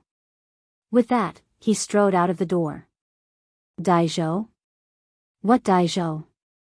They already had Zhang Feng. What use would a mere Dai Zhou have? Wasn't this guy in charge of the Ministry of Revenue? As long as he had Zhang Feng's money, Dai Zhou's money was not important. Besides, this old man had no money. While thinking, Duanluan's steps became more presumptuous. But Dai Zhou was not happy. His Majesty had already given the order. Why did this guy run away? He could not let this guy take all the benefits alone. He said to Zhangsun Wuji and hurriedly followed Duanluan's footsteps. Looking at Duanluan and Dai Zhou's backs, Zhangsun Wuji felt a little regretful. He felt that he had cheated Feng Zi. The renovation of the East and West Market was a matter for the Ministry of Works and the Ministry of Revenue. How could they drag Feng Zi into this? But this was not a bad thing. Feng Zi was just giving some money. He hoped that these two fellows would not expose him when they went to Feng Zi. Otherwise, he would become a sinner. Feng Zi, the old man did this for your own good. Please forgive him. After comforting himself, Zhang Sun Wuji walked to the imperial study. They did not speak along the way. Soon, they arrived at the imperial study. Zhang Sun Wuji walked straight in. He saw Li Shimin sitting on the dragon throne and reviewing memorials. He even held a cigarette but in one hand. He looked very comfortable. Zhang Sun Wuji hurriedly stepped forward and cupped his hands. Your Majesty. Li Shimin put down the memorials and glanced at Zhang Sun Wuji. He said lightly, "Get up." Then, he seemed to have thought of something and asked, "How is the matter between Dai Zhou and Duanlun going?" Zhang Sun Wuji's mouth twitched. He did not know how to answer. Just now, it was his idea to let these two fellows find Madman. If Erlang knew, would he be angry? Just as he was thinking, Li Shimin's voice sounded again. Why aren't you saying anything? Could it be that those two fellows have not solved the problem in the East and West Market? No. Zhang Sun Wuji replied subconsciously.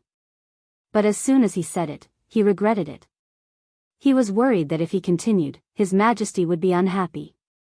But he had already said half of what he wanted to say. If he did not continue, he would seem guilty. He could only bite the bullet and continue. Just now, Dai Zhou and Duanlun were arguing endlessly. I gave them an idea. Speaking of this, his face was a little red. Let them go to Feng Zi. Go to Feng Zi? Li Shimin frowned slightly. This was a matter between the Ministry of Revenue and the Ministry of Works. Why go to Feng Zi? And this fellow, why did he give Duanlun and Dai Zhou ideas? He asked in confusion, why did you urge Dai Zhou and Duanlun to go to Feng Zi? Chapter 2027.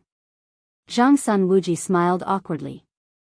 Just now, Dai Zhou said that the Ministry of Revenue didn't have much money to support the Battle of Chiuzi, and Duanlun urgently needed money to repair the East and West Market, so I gave them this idea.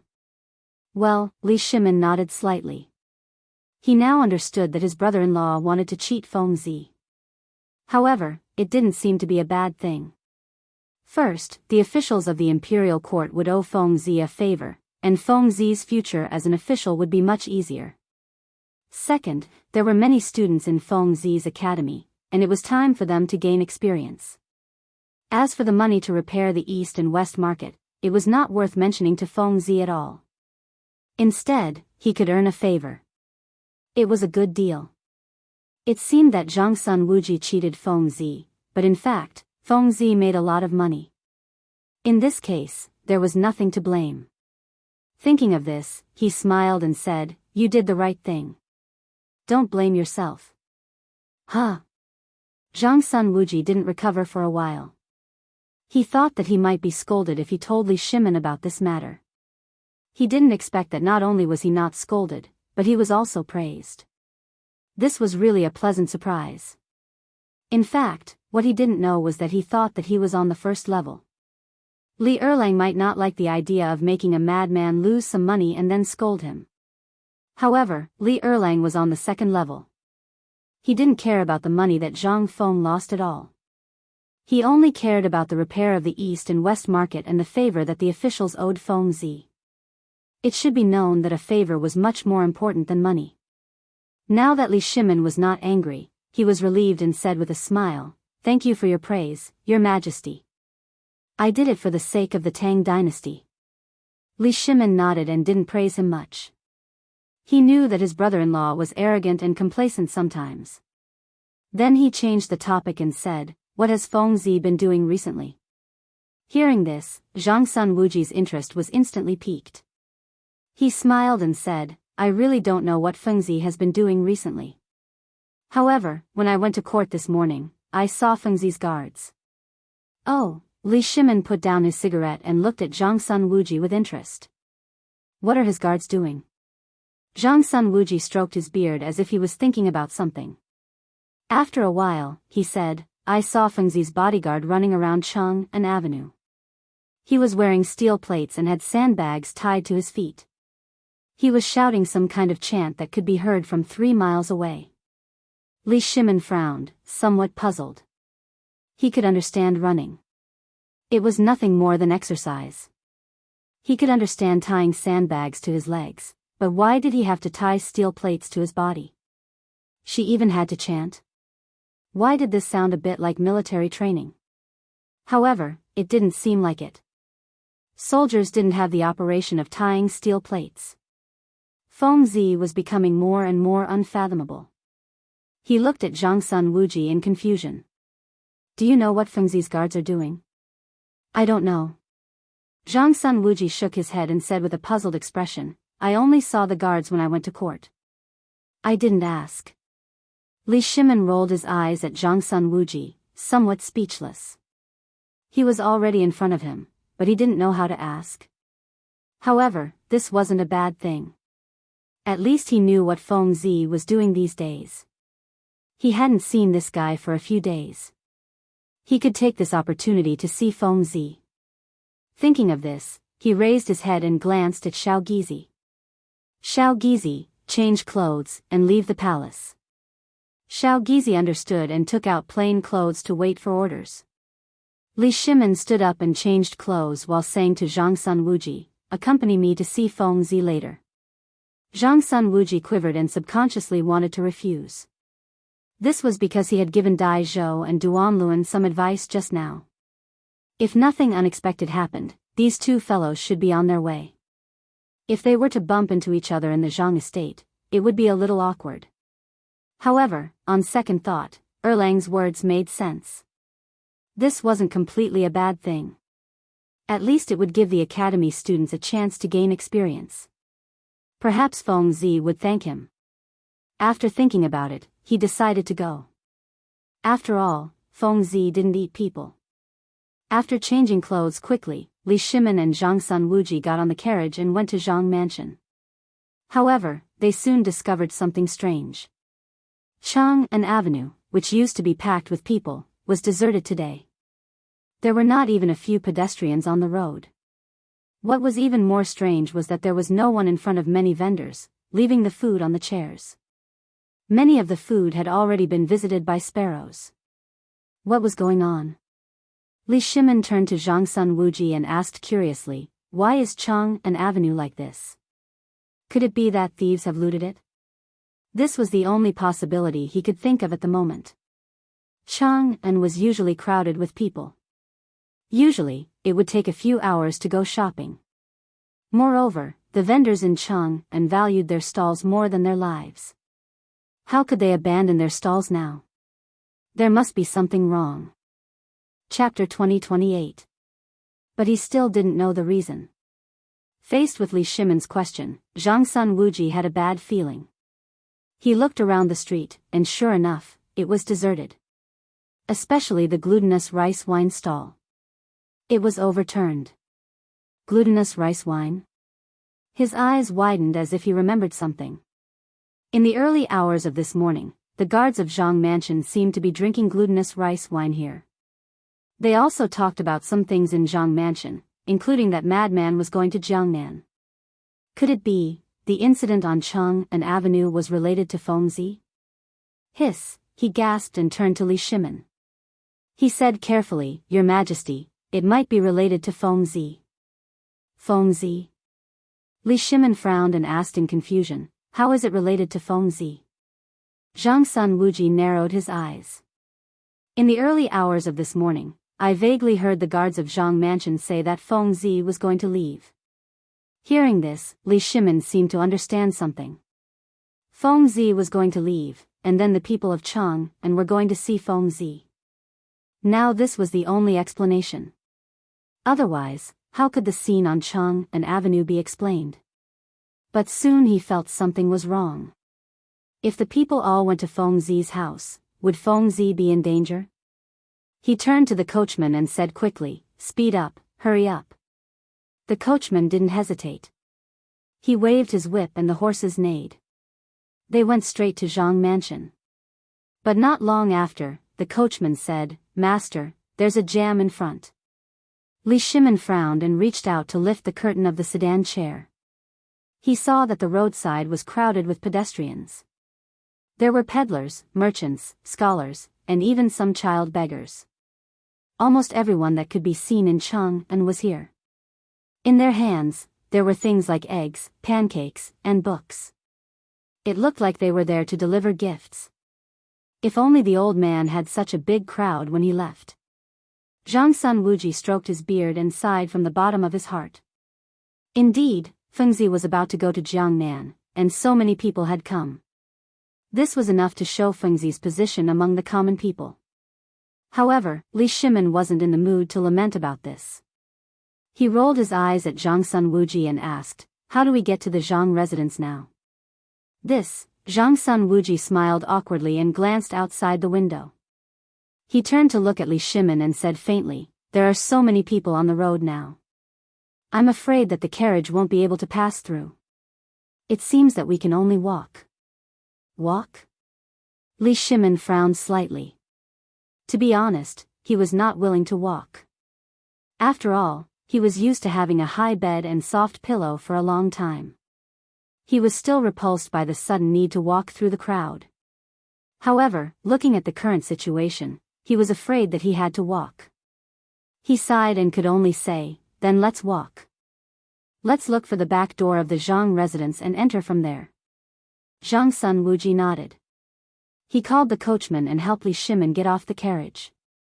Unexpectedly, as soon as they got off the carriage, a man bumped into them. Zhang Sun Wuji immediately became angry and roared, "Don't you have eyes? Why don't you look where you are going?" When the man saw that they were wearing silk, he knew that they were not to be trifled with. He put on a smile and said, "Gentlemen, I'm sorry. We are all going to the Zhang residence to see Prince Zhang. Please forgive us." How could Zhang Sun Wuji forgive him? He bumped into the emperor. His face darkened and he was about to continue cursing when Li Shimin's eyes narrowed and gave him a look. He instantly understood and could only stand to the side. Li Shimin smiled at the man and said, "Little brother, please don't take offense. My family's servants are always like this. Did you just say that you were going to the Zhang residence to see Prince Zhang?" When the man saw Li Shimin's words and actions, he knew that this was the real deal. He didn't waste any words and cupped his hands and said with a smile, "Master, you must be joking. This humble one is only a businessman. How could I dare to forgive you? However, since you mentioned Prince Zhang, then I will talk with you." When he said this, he couldn't help but look proud. Previously, this humble one's family was just a poor man. However, ever since Prince Zhang announced the method of braising meat, I began to imitate it. My life slowly improved and now I can be considered wealthy. I can sell my meat for 5 coins a day. However, when I heard that Prince Zhang was leaving, my heart felt like it was being cut by a knife. Thus, I brought 2 caddies of braised meat to see Prince Zhang. As he spoke, the man raised the braised meat in his hand and smiled. "I presume that you are also here to see Prince Zhang?" Yes, Li Shimin smiled awkwardly. It was true that they were here to see Fengzi, but other people were either carrying eggs or braised meat. He didn't have anything. It felt like he was here to freeload. The man also felt that something was wrong. He glanced at Li Shimin and saw that he didn't have anything in his hands. He cast a look of disdain and left. "Master, what should we do now?" Zhang Sun Wuji came up and looked at Li Shimin helplessly. Li Shimin rolled his eyes at Zhang Sun Wuji and said, "Go to the back door." As he spoke, he walked towards another path. Zhang Sun Wuji hurriedly followed behind. However, they didn't expect that the other path was also packed with people. However, compared to the main entrance, this path was slightly better. There were fewer people. Chapter 2029. Li Shimin saw that there was no other way and rushed into the crowd without saying anything. Zhang Sun Wuji did not dare to delay and rushed forward to make a path for his brother-in-law. After a while, the two finally arrived at the door. The noise and curses were endless. Li Shimin could only turn a deaf ear and talk to the guard. "Where's your master?" "What did you say?" "I can't hear you." "Where's your master?" "Oh, he's at home." "Let me in." Fortunately, the guard recognized Li Shimin. Otherwise, who knew how much effort it would take.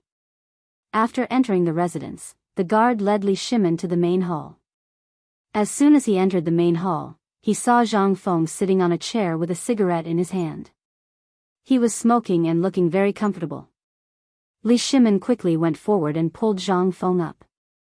He shouted anxiously, "Fengzi, your door is in such a mess and you're still smoking here? Lao Li, why are you here?" Zhang Feng looked at Li Shimin curiously. However, he soon realized that he was focusing on the wrong thing. He shook his sleeves and sat back on the chair. He said helplessly, "What can I do? I didn't want to leak the news, but I can't control people's mouths." Speaking of this, he snorted and said discontentedly, "The guards at home didn't keep their mouths shut. It's also my fault. I didn't explain it clearly to those guys. That's why people are blocking the door now. You feel wronged?" Li Shimin raised his eyebrows and found it funny. "So many people came to see you. This is such a great honor. You're still throwing a tantrum? Yes, you don't know how lucky you are." Zhang Sun Wuji snorted and looked at Zhang Feng with dissatisfaction. On what basis? Why did this kid have so many people sending him to Jiangnan? Why didn't anyone send him when he went to other places to take up his post? It's fine if they sent him, but why did this kid hide in the main hall and refuse to see anyone? He was a classic example of someone who didn't know how to appreciate good intentions. Looking at their cold gazes, Zhang Feng couldn't stand it anymore. He quickly got up and helped them sit down before saying, "You don't have to be jealous of me." "Who the hell is jealous of you?" Zhang Sun Wuji almost jumped up. Fortunately, Li Shimin quickly held him down. Otherwise, this guy would have definitely started a fight with Zhang Feng. I'm not jealous, okay?" Zhang Feng rolled his eyes at Zhang Sun Wuji. Then, he glanced at the door and said faintly, "Of course, I know that the commoners are here to see me. I also want to go out and meet everyone. It's just that there are too many commoners here. I heard that the door is blocked. If I go out now, wouldn't I be torn apart alive?" As he spoke, he sat down on the chair and took a deep puff of his cigarette before continuing, "I'd better stay at home and wait for the commoners to leave before going out." Nonsense. Li Shimin frowned and looked at Zhang Feng with dissatisfaction. "The commoners came to see you because they have high hopes for you. Why are you hiding at home? Besides, there are so many commoners outside now. What if something happens? You should go out and meet the commoners, then dismiss them." Zhang Feng smiled awkwardly and didn't reply. In fact, he also wanted to dismiss the commoners, but he was worried that if he went out, the commoners' emotions would rise again.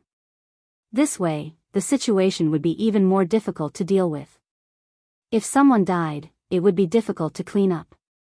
However, if he didn't go out, the commoners would continue to gather at the door. After thinking about it, he decided to go out. After making up his mind, he looked at Li Shimin. "You're right. I can only solve this if I go out." As he spoke, he stood up and walked to the front yard. The servant at the door was holding the door. When he saw the master, he quickly said, "Master, the commoners want to come in. What do we do now?" Du Ziding was also very anxious. "Master, the area is completely blocked. Why don't you?" Zhang Feng waved his hand to tell Du Ziding to stop. He then looked at the servant. "Open the door. I'll go out and take a look." "Master, it might be dangerous to go out now. There are so many commoners." Du Ziding looked worriedly at Zhang Feng. Normally, it was a good thing that the commoners came to see the master. However, when there were too many people, it became a bad thing because no one knew what kind of danger would occur. "Don't worry." Zhang Feng didn't care. He smiled. "It's a good thing that the commoners came to see me. I can't let the commoners feel disappointed." Du Ziding nodded. He knew the relationship between the two.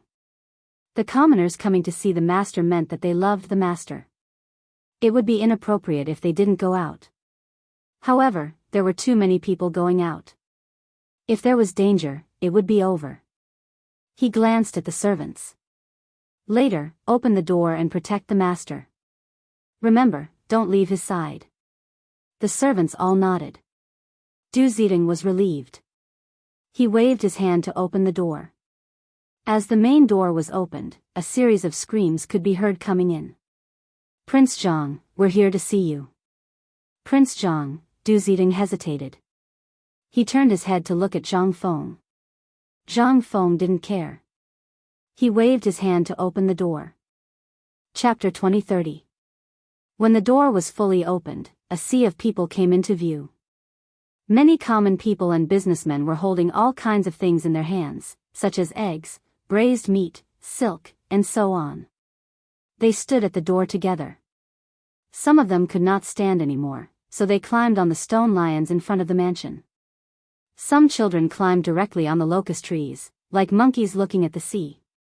When they saw the person they missed coming out, they immediately lost control of their emotions and kept shouting. Prince Jiang, I'm Huzi. You drank my family's fermented glutinous rice before. This time, we heard that you were leaving, so we came to see you. President Jiang, I heard that you were leaving, so I specially brought my 30-year-old cured meat to give to you. Prince Jiang, I brought you braised meat. You must accept it. Everyone carried their gifts and kept squeezing in front of Zhang Feng. For a moment, the whole street was blocked. The people in front seemed to have been stepped on, and there were bursts of crying and shouting. Seeing this, Zhang Feng only felt a chill on his back. He did not expect the people of Chang'an to be so crazy. He quickly waved his hand and shouted, Everyone, stop. His words seemed to have magic power. As soon as they were heard, the crowd stopped restless, but there were still some people whispering, but it did not matter. Zhang Feng glanced at the crowd and said solemnly, I know you value me. This time I'm going to Jiangnan to develop, but you don't have to worry, because I'm going to bring the prosperity of Chang'an to Jiangnan. Good, good. Just as they were talking, a Buddhist chant came from the crowd. Zhang Feng frowned and was a little dissatisfied. He hated to be disturbed in the middle of a speech, especially by a monk. He opened his eyes wide, trying to find the speaker and ask for clarification. The crowd also cast sidelong glances and felt dissatisfied. Although the Tang Empire had always worshipped Buddha and the people were also in awe of Buddha, they were now listening to young Master Zhang's wise words. How could they allow a monk to disturb them? Not to mention that young Master Zhang was about to leave, and they might not be able to hear these wise words in the future. Thinking of this, a ball of nameless anger seemed to ignite in the hearts of the people, and they were determined to find the troublemaker. But at this moment, that voice rang out again. Everyone says that Prince Jiang is a very kind person. Now that I've met you in person, it's true that your reputation is not as good as your appearance. Excellent. Hearing this, Zhang Feng was a little confused. He couldn't tell if the other party was praising him or insulting him. Just as he was about to ask, he saw a man in a yellow monk's robe walk out from the crowd. This man had 6 scars on his head. He had a benevolent face and his palms were clasped together. He looked like a Buddhist monk. This is Master Xuanzang. Someone seemed to have recognized the monk and exclaimed. With this exclamation, the whole place seemed to be in an uproar. They all looked at the man called Xuanzang. Soon, the people imitated Xuanzang. They clasped their palms together and chanted the name of Amitabha to Xuanzang. Their eyes were slowly filled with piety. Xuanzang seemed to be enjoying the crowd's attention. For a moment, he forgot about Zhang Feng and started chatting with the people about Buddhism. Seeing this, Zhang Feng finally understood. This guy was Tang Sanzang. But it would be more appropriate to call him Xuanzang. But why did this guy come to the entrance of Zhang Mansion? Also, what this guy said just now was a little confusing. What did he mean? Just as he was thinking, Du Zidong quietly came up. Master, this Xuanzang is the monk chosen by His Majesty at the Water and Land Conference a few days ago. I heard that he's going to India to collect the Buddhist scriptures. Water and Land Conference. Zhang Feng was slightly taken aback and instantly understood something. Previously, due to the Chang'an city incident, Li Shimin had no choice but to issue an edict and call for a Water and Land Conference. This water and land conference was no doubt a springboard for Xuanzang. From then on, Buddhism in the Tang dynasty became more prosperous. The price was to go to India to collect the Mahayana Buddhist scriptures and use them to release more souls. Since it was a fact that Xuanzang was going to India, he couldn't let such a good resource go to waste. Now that India and the Tang dynasty were in a stalemate, if 1 or 2 spies were sent over, they might be able to obtain some top-secret information. And this spy must be Xuanzang. First of all, this guy was a monk. It would not be easy to arouse suspicion. Moreover, he had a very strong purpose this time, which was to obtain the Mahayana Buddhist scriptures. This purpose alone would allow him to avoid many interrogations in India. If this guy defected and became a professional spy of the Tang dynasty in India, then the odds of winning against India would be much higher. He would also be able to foresee the future. Thinking about this, he looked at Xuanzang and smiled maliciously. "Master Xuanzang, I've heard a lot about you." Xuanzang was chatting with his followers. When he heard someone calling him, he slowly turned around and faced Zhang Feng. He put his palms together and said indifferently, "Prince Zhang, I've heard a lot about you." Zhang Feng laughed in his heart. "Pretend? Go ahead and pretend for Lao Tzu. This Buddhist is so damn good at pretending." However, his face was still calm. He said lightly, "Master Xuanzang, since you've come to my humble abode today, why don't you come in and let me be the host?" Chapter 2031. Xuanzang smiled and nodded. "Amitabha. Young Master Zhang is a kind and benevolent man. You are a blessing to the people of Chang'an. It is my honor to be invited. How can I refuse?" Xuanzang lifted his trousers and walked towards Zhang Mansion. Zhang Feng was overjoyed. He extended his hand and gestured for Xuanzang to enter. Xuanzang nodded and prepared to enter. However, the people behind him were a little unwilling. They came here to see Prince Zhang. Now that Xuanzang was here, Prince Zhang didn't say anything. How could they agree? So the crowd was in a mess again and started shouting. "Prince Zhang, don't go. You haven't finished your words, Prince Zhang." The crowd was in high spirits and kept waving their hands. They were like the audience of a modern concert. However, Zhang Feng was not a singer. He turned his head and looked around at the crowd. He waved his hand and motioned for them to stop. Then he said seriously, "Dear people of Chang'an, I know that you love me very much. This time, I am going to Jiangnan to seek benefits for the Tang Empire. So don't worry and go home." After he finished speaking, the crowd was quiet for a moment. But soon, they became restless again. "Prince Zhang, accept my braised meat. Prince Zhang, I'm giving you fermented glutinous rice. I'm giving you eggs." The crowd raised the gifts in their hands and rushed to the front, as if they were afraid of being left behind. "Everyone, be quiet." Zhang Feng saw that the crowd was a little chaotic and quickly stopped them. Then, he glanced at the crowd and said, "I'll accept the gifts. Don't push so that people don't die." In fact, these gifts were dispensable to him. The key was that if the people gathered at the door for a long time, people would die. If he accepted the gifts, the people might leave. This way, the danger would be greatly reduced. This method was indeed effective. The commoners stopped their chaos and stood in their original positions in an orderly manner. Zhang Feng nodded in satisfaction. Then, he looked at Du Ziding and said, "Take me to collect the gifts. We have to record everyone's name, gift, and residence." Du Ziding nodded slightly. He knew that Old Master wanted to record the information of every citizen who gave gifts so that it would be convenient for him to help or return the gifts in the future. Old Master was like this. If someone treated him well, he would treat them well. After giving his orders, Zhang Feng led Xuanzang into the mansion. As soon as he stepped into the residence, Xuanzang couldn't keep his cool. White cotton was spread all over the front yard and there were many servants plucking the cotton. Although he had seen cotton-padded clothes before, he had never seen how cotton-padded clothes were made with his own eyes. He couldn't help but be curious. He walked forward and looked at Zhang Feng. He asked curiously, Prince Zhang, is this how cotton-padded clothes are made? Zhang Feng was overjoyed. No matter how knowledgeable you are in the future, you are still dumbfounded. However, he didn't pretend to be proud. Instead, he smiled and said, yes, these are the cotton-padded clothes that are popular in Chang'an. What do you think, Master Xuanzang?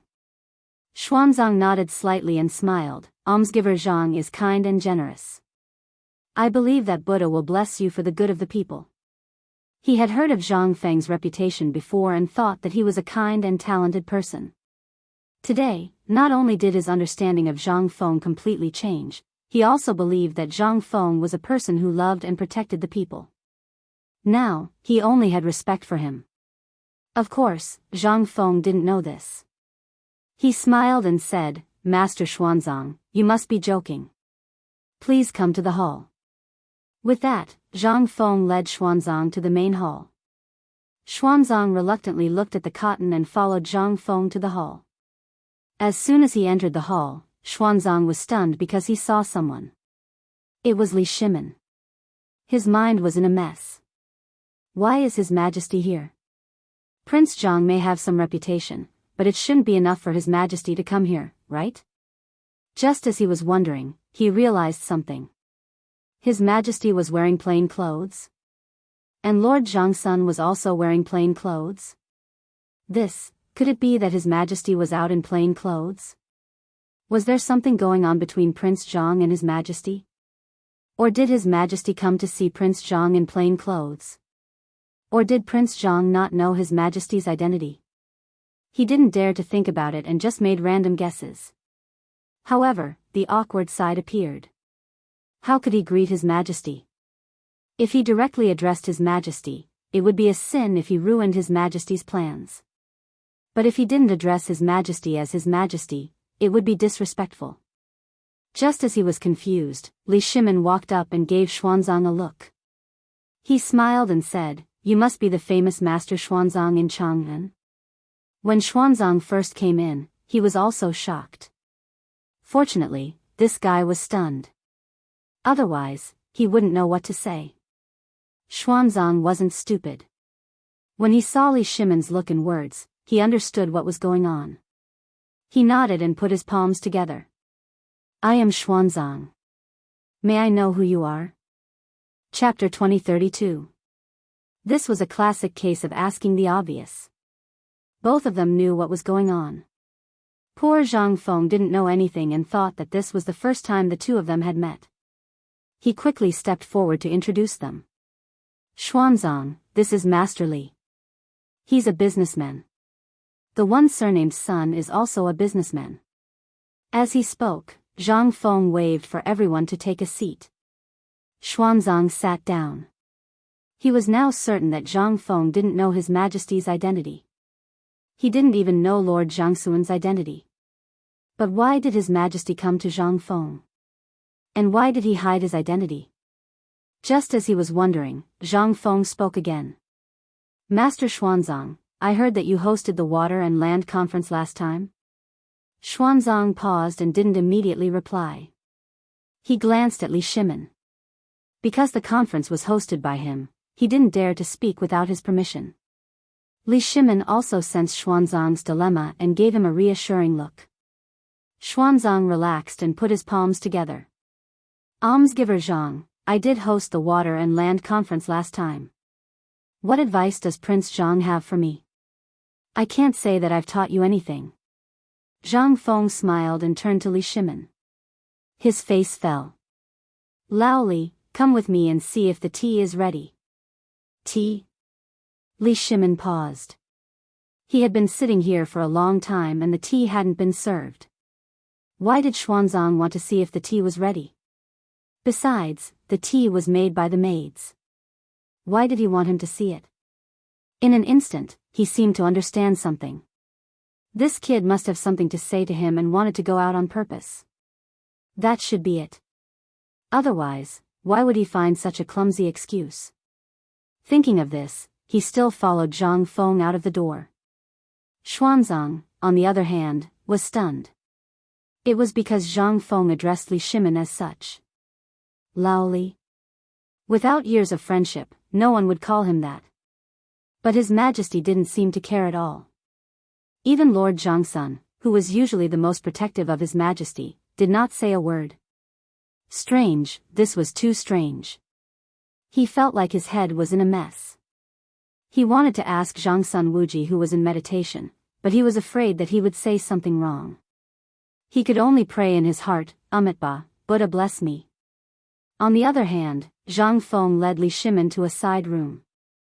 Seeing that there was no one around, he carefully closed the door. Feng Zi, what are you doing? Why are you acting like a thief? Li Shimin looked at Zhang Feng in confusion. Don't be noisy. Zhang Feng turned to look at Li Shimin. Seeing that no one was around, he asked, Lao Li, do you know who Xuanzang is? Li Shimin was amused. What status could Xuanzang have? Isn't he just a monk? He's not just a monk. Zhang Feng stared at Li Shimin solemnly. Last time, he hosted the Water and Land Conference and was greatly appreciated by His Majesty. I heard that he's going to India to get the scriptures soon. Li Shimin was slightly stunned. Zhang Feng was well informed. Indeed, during the last Water and Land Conference, Xuanzang talked about Hinayana Buddhism and said that it could release the souls of the dead. This instantly attracted the attention of the people below the stage. The Tang dynasty worshipped Buddhism. With Xuanzang's lecture, the people quickly became restless. They all asked Xuanzang if he could release the living from their suffering.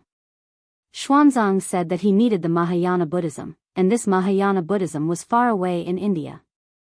The people naturally desired the Mahayana Buddhism, and they all petitioned Li Shimin. In response to the people's voices, Li Shimin ordered Xuanzang to go to India to get the Mahayana Buddhism. Originally, the Tang dynasty and India were in a stalemate. Whether or not they could get the scriptures was still uncertain. However, this method did indeed stabilize the people's hearts.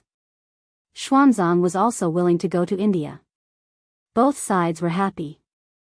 However, what Li Shimin couldn't figure out was that Feng Zi called him over just to talk about Xuanzang. What was there to talk about? He replied impatiently, yes, he hosted the Water and Land Conference. He'll probably go to India in half a month. What does this have to do with you? Of course it has nothing to do with me. Zhang Feng rolled his eyes at Li Shimin. Then, he glanced in the direction of India and said with a serious face, although it has nothing to do with me, it has something to do with the Tang dynasty. Think about it, what's the relationship between the Tang dynasty and India now? If Xuanzang is in India. Hearing this, Li Shimin suddenly understood. He didn't become the emperor only because of his strength. He also had wisdom that others couldn't match. Zhang Feng had only said half of it, but he had already understood the gist of it. Xuanzang was going to India. Now, the Tang dynasty and India were in a stalemate. To put it bluntly, they weren't on good terms. What if Xuanzang went to India to ask for information? This was undoubtedly the best help for the Tang dynasty. However, Xuanzang was a monk. How could he do such a thing? He looked at Zhang Feng with a puzzled face. Feng Zi, I understand what you're saying. But Xuanzang is a monk.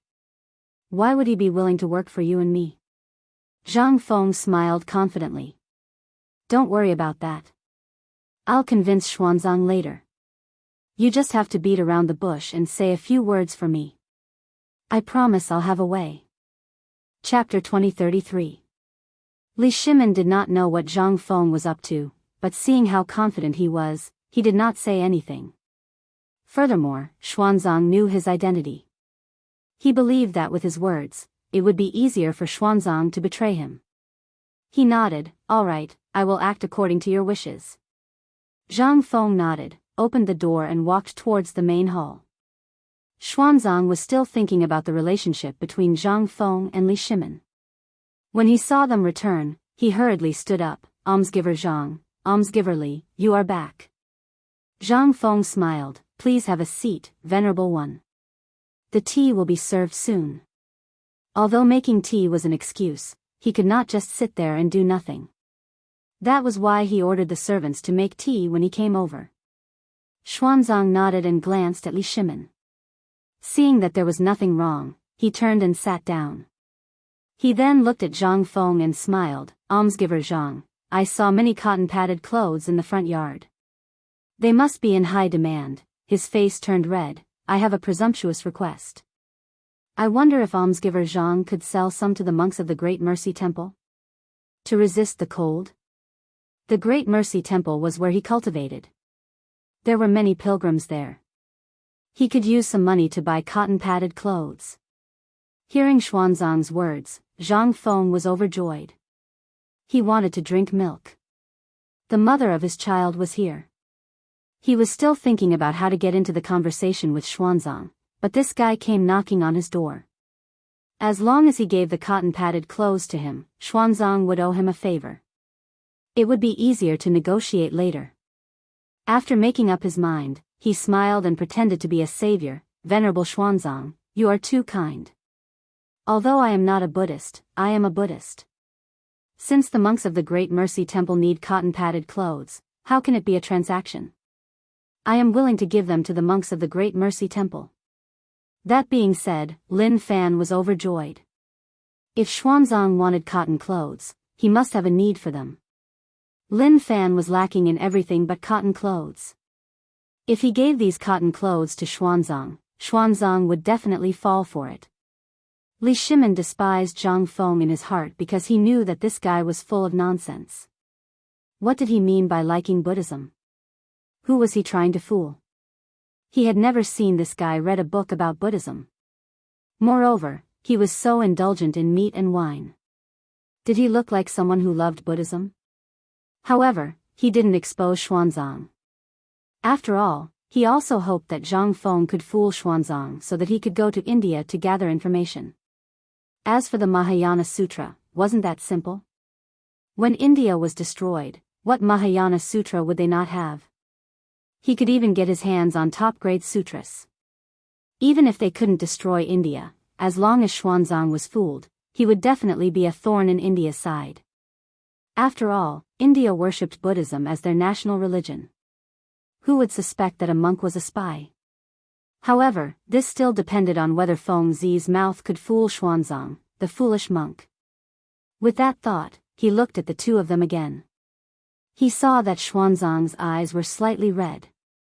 After listening to Zhang Feng's words, he instantly realized that this benefactor not only had a heart to save the world, but also had a heart to care for the common people.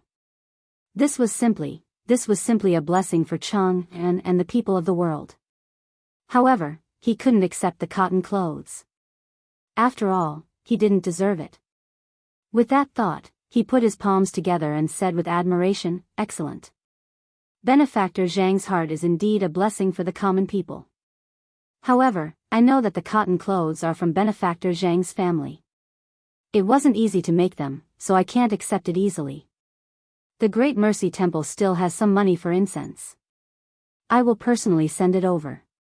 Zhang Feng's heart skipped a beat. This wasn't good. If this silly monk didn't accept the cotton clothes, it wouldn't be easy to continue the conversation. After all, if Xuanzang accepted the cotton clothes for free, it would mean that he owed him a favor. If he had any requests later, it would be easier to ask. This guy seemed to be a little unreasonable. He smiled and didn't give up on the previous topic. He continued to insist, "Master Xuanzang, all the monks in the world are one family. You have been exorcising evil spirits and restraining demons for the Tang dynasty for many years. This cotton clothes is just a small token of my appreciation. Please accept it." As he spoke, he winked at Li Shimin, indicating that he should speak. Li Shimin instantly understood and said with a smile, "Lin Fan is right. Please don't refuse." Xuanzang didn't want to accept it at first. After all, he was deeply influenced by Buddhism. However, when he heard Li Shimin's words, he felt that it would be disobeying the imperial order if he didn't accept it. Moreover, he was about to leave for India. He could only nod and say, "Then I thank Benefactor Li and Benefactor Zhang for your kindness." Zhang Feng's mouth twitched. He felt a little helpless. It was obviously his cotton clothes. Why did it feel like Lao Li was the one who gave it away? However, this wasn't important. He had to hurry up and fool Xuanzang. Chapter 2034. He looked at Xuanzang and asked seriously, Master Xuanzang, why are you going to India this time? Do you know how far it will be? Is it easy to encounter misfortune? Upon hearing this, Xuanzang's interest was piqued. He straightened his posture and looked in the direction of India. Then, he looked at Zhang Feng and said solemnly, I'm going to India to obtain the Mahayana Sutra. I'm going to release the souls of those who have been wronged. As for the journey, he frowned and continued, I don't know how far it will be, but I won't give up. I want to obtain the sutra. Even if there are wolves, tigers, leopards, and bandits along the way, they won't change my mind. Li Shimin looked at Xuanzang with admiration. He thought to himself that he had chosen the right person. Although these were all empty words, to him, they sounded exactly like the truth. Furthermore, Xuanzang's face was filled with sincerity, which made him feel even more confident. There was even a moment when he did not want to instigate Xuanzang. But on second thought, how could a monk be more important than India? He should still be a spy. Besides, Xuanzang was less likely to arouse suspicion. Zhang Feng felt the same way. He even wanted to give this guy a thumbs up. The journey to the west was 50,000 miles. That was still considered a small number. If you added in the wasted roads, it would be more than 90,000 miles. Who would have the willpower to persevere? But this guy in front of him did it. He had to admit that this was worthy of admiration. However, no matter how powerful this guy was, he could not avoid being a spy at Zhang Mansion today. Zhang Mansion smiled and asked, Master Xuanzang, how do you know that the Mahayana Sutra can release souls from their suffering? Have you seen it before? He dared to ask this because he was sure that Xuanzang had never seen the Mahayana Sutra. Before Xuanzang came back from his journey to the west, there was no Mahayana Sutra in the Tang dynasty. Later, this guy took the sutra and put it in the Wild Goose Pagoda. It was true that Xuanzang had never seen Mahayana Buddhism, but he didn't seem to mind Zhang Feng's question. He just smiled and said, Almsgiver Zhang, you must be joking. This poor monk may not have seen Mahayana Buddhism, but I've heard countless monks talk about its wonders. Although he said that, his mind was already racing. That's right, I haven't seen the Mahayana Buddhist Dharma before. Is this Mahayana Buddhist Dharma as magical as the legends say? For a moment, he had a trace of doubt. But he quickly dismissed the thought because he felt that he was a monk and couldn't have such doubts. Also, he was about to go to India and couldn't have such thoughts. Zhang Feng seemed to have noticed something and looked at Xuanzang with a faint smile. Master, you just said that you've only heard about it from others and have never seen it with your own eyes. This means that you don't know the wonders of the Mahayana Sutra at all. Can it release souls from their suffering? Can it allow people to go to paradise? If you don't know these, how can you get the West Sutra? This, Xuanzang frowned and didn't know how to answer. Indeed, he didn't know anything that Zhang Feng asked. First of all, he had never seen the Mahayana Sutra, so it was even more impossible for him to know if it could release souls from their suffering. However, he intuitively believed that the Mahayana Buddhist Dharma must be so magical. This was the intuition of a monk. However, facing Zhang Feng's question, it wasn't appropriate for him to not answer. He could only answer stubbornly, Almsgiver Zhang, this penniless monk really doesn't know what you just said. However, this penniless monk still believes that Mahayana Buddhism can release vengeful souls from purgatory and can also send people to nirvana. Zhang Feng felt a little helpless. What a stubborn fellow. But then again, which monk wasn't stubborn? However, this was not a problem for him. He smiled and continued, Master Xuanzang, let's put this aside for now. Can you tell me what the Pure Land is? Xuanzang immediately perked up and clasped his hands together. The Western Paradise is also known as the Pure Land of Bliss, the Land of Bliss, the Land of Bliss, the Land of Bliss, the Land of Bliss, the Land of Bliss, the Land of Bliss, the Land of Bliss, the Land of Bliss. Henceforth, the world headed west. After passing through 1,000,000,000 Buddhist lands, one would reach the pure land of bliss. Regarding the situation of this pure land, there is a detailed explanation in the Amitabha Sutra, and Amitabha Buddha is still teaching there today. According to the Amitabha Sutra, those who are born in this pure land will experience various kinds of happiness. For example, their bodies are like the 32 faces of Buddha, and they have 5 eyes and 6 supernatural powers. The relationship between the 5 senses is very subtle, and the heart is relaxed and refreshed. They listen to the Dharma in their heart and worship the Buddha and Bodhisattva, and they will be enlightened. However, in this pure land, there are so-called borderlands, doubtful cities, womb palaces, and so on. These are the places where the saviors of Amitabha Buddha will be born. No, no, no, Zhang Feng smiled and said seriously, the Pure Land should be a place where there are no disputes in the world, where there are no differences in culture, where there are no conflicts between people, where there are only virtuous and capable people, and where there is harmony. Old friends don't only have relatives, and children don't only have children. So that the old have a purpose, the strong have a purpose, the young have a strong point, and the lonely have a purpose. There is a place for men, and a place for women. Evil goods should be discarded from the ground, and there is no need to hide them. Evil forces should not come from the body, and there is no need to do it for oneself. It is a place where conspiracy is closed but not flourishing, where theft is not done, and where outsiders are not closed. This is the Pure Land. As for what you said, it is a virtual world, and it can't be realized. Chapter 2035. No conflict in the world?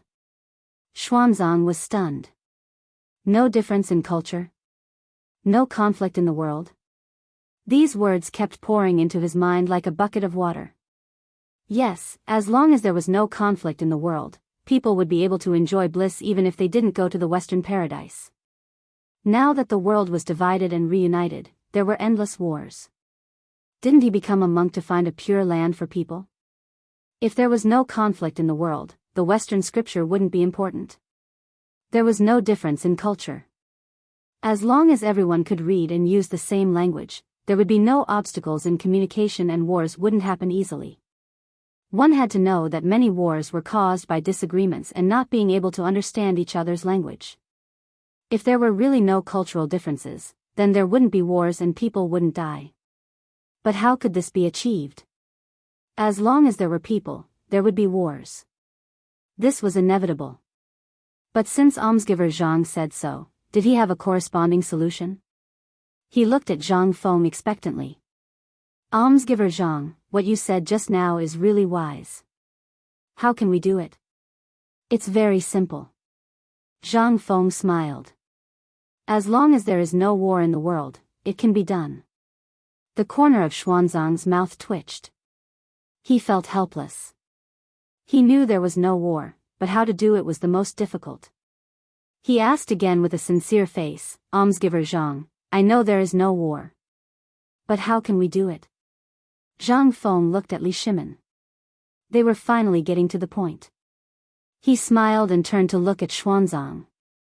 He said seriously, now there are wars around the Tang dynasty. Only by quelling these wars can we do it. First of all, the Turks, Tubo, Tuyuhun, and India. As long as the Tang dynasty quells these wars, the people of the Tang dynasty may go to the Western paradise. After hearing this, Li Shimin really wanted to give Zhang Feng a thumbs up. Don't be fooled by this brat's usual playfulness. When it came to tricking people, he was like an old sow wearing a bra, one set after another. Even he was almost stunned by this kid. He didn't believe that Xuanzang would remain unmoved. He turned to look at Xuanzang. He saw that Xuanzang was stunned. He frowned and didn't say anything. In fact, Xuanzang was struggling in his heart. When he heard Zhang Feng's words, his first thought was that they were wise. However, after carefully tasting it, he felt that something was not quite right. However, he could not figure out what was wrong, so he began to think about it. Until now, he still could not figure it out. Zhang Feng was clearly enjoying this process. He looked at Xuanzang playfully and said, Master Xuanzang, there are bound to be casualties in war. You know this even if I don't tell you. Many men have lost their arms, legs, and even their lives because of war. Do you want such tragedies to continue? No. Xuanzang replied. Xuanzang replied subconsciously. As a monk, he could not bear to see or even hear about killing. However, he was just a monk. Other than teaching others to be kind and preaching, there was nothing he could do to stop the killings. He looked at Zhang Feng helplessly and said, "But I am just a monk. I can only teach others to be kind. How can I stop the killings?" "You can," Zhang Feng said firmly. He looked at Xuanzang seriously. "Think about it. Aren't you going to India this time? India is at war with the Tang dynasty. You just have to persuade them to reduce the killing. Even if they withdraw, you can bring back some useful information to the Tang dynasty. Isn't that enough to stop the killing?" Li Shimin was dumbfounded. At this moment, he really felt that this Feng Zi was like a preacher, fooling Xuanzang with a straight face. Most importantly, this silly monk was slow to react, and it took him a long time to react. If Li Shimin knew about MLM, he would think that Zhang Feng was an elite in MLM. It would be a pity if he didn't go into MLM with his eloquence. Li Shimin wasn't the only one who was stunned. Xuanzang was too. At first, he was fascinated. He didn't have any problems. He was a monk and he was going to India. If he taught people to be kind there, it might be effective. But later, he felt that something was wrong. He had to bring back some useful information to the Tang dynasty. Why did it feel like treason? It felt like he was a spy. What was going on? Soon, he understood. He was being asked to be a spy. His face changed and he quickly asked, "Almsgiver Zhang, you don't want me to be a spy, do you?" As a monk, although he had always been responsible for teaching others to be kind, he had never thought of being a spy. After all, it was against the teachings of his religion. What Zhang Feng didn't expect was that this seemingly slow-witted monk's mind was actually so sharp. He even saw through his intentions in an instant.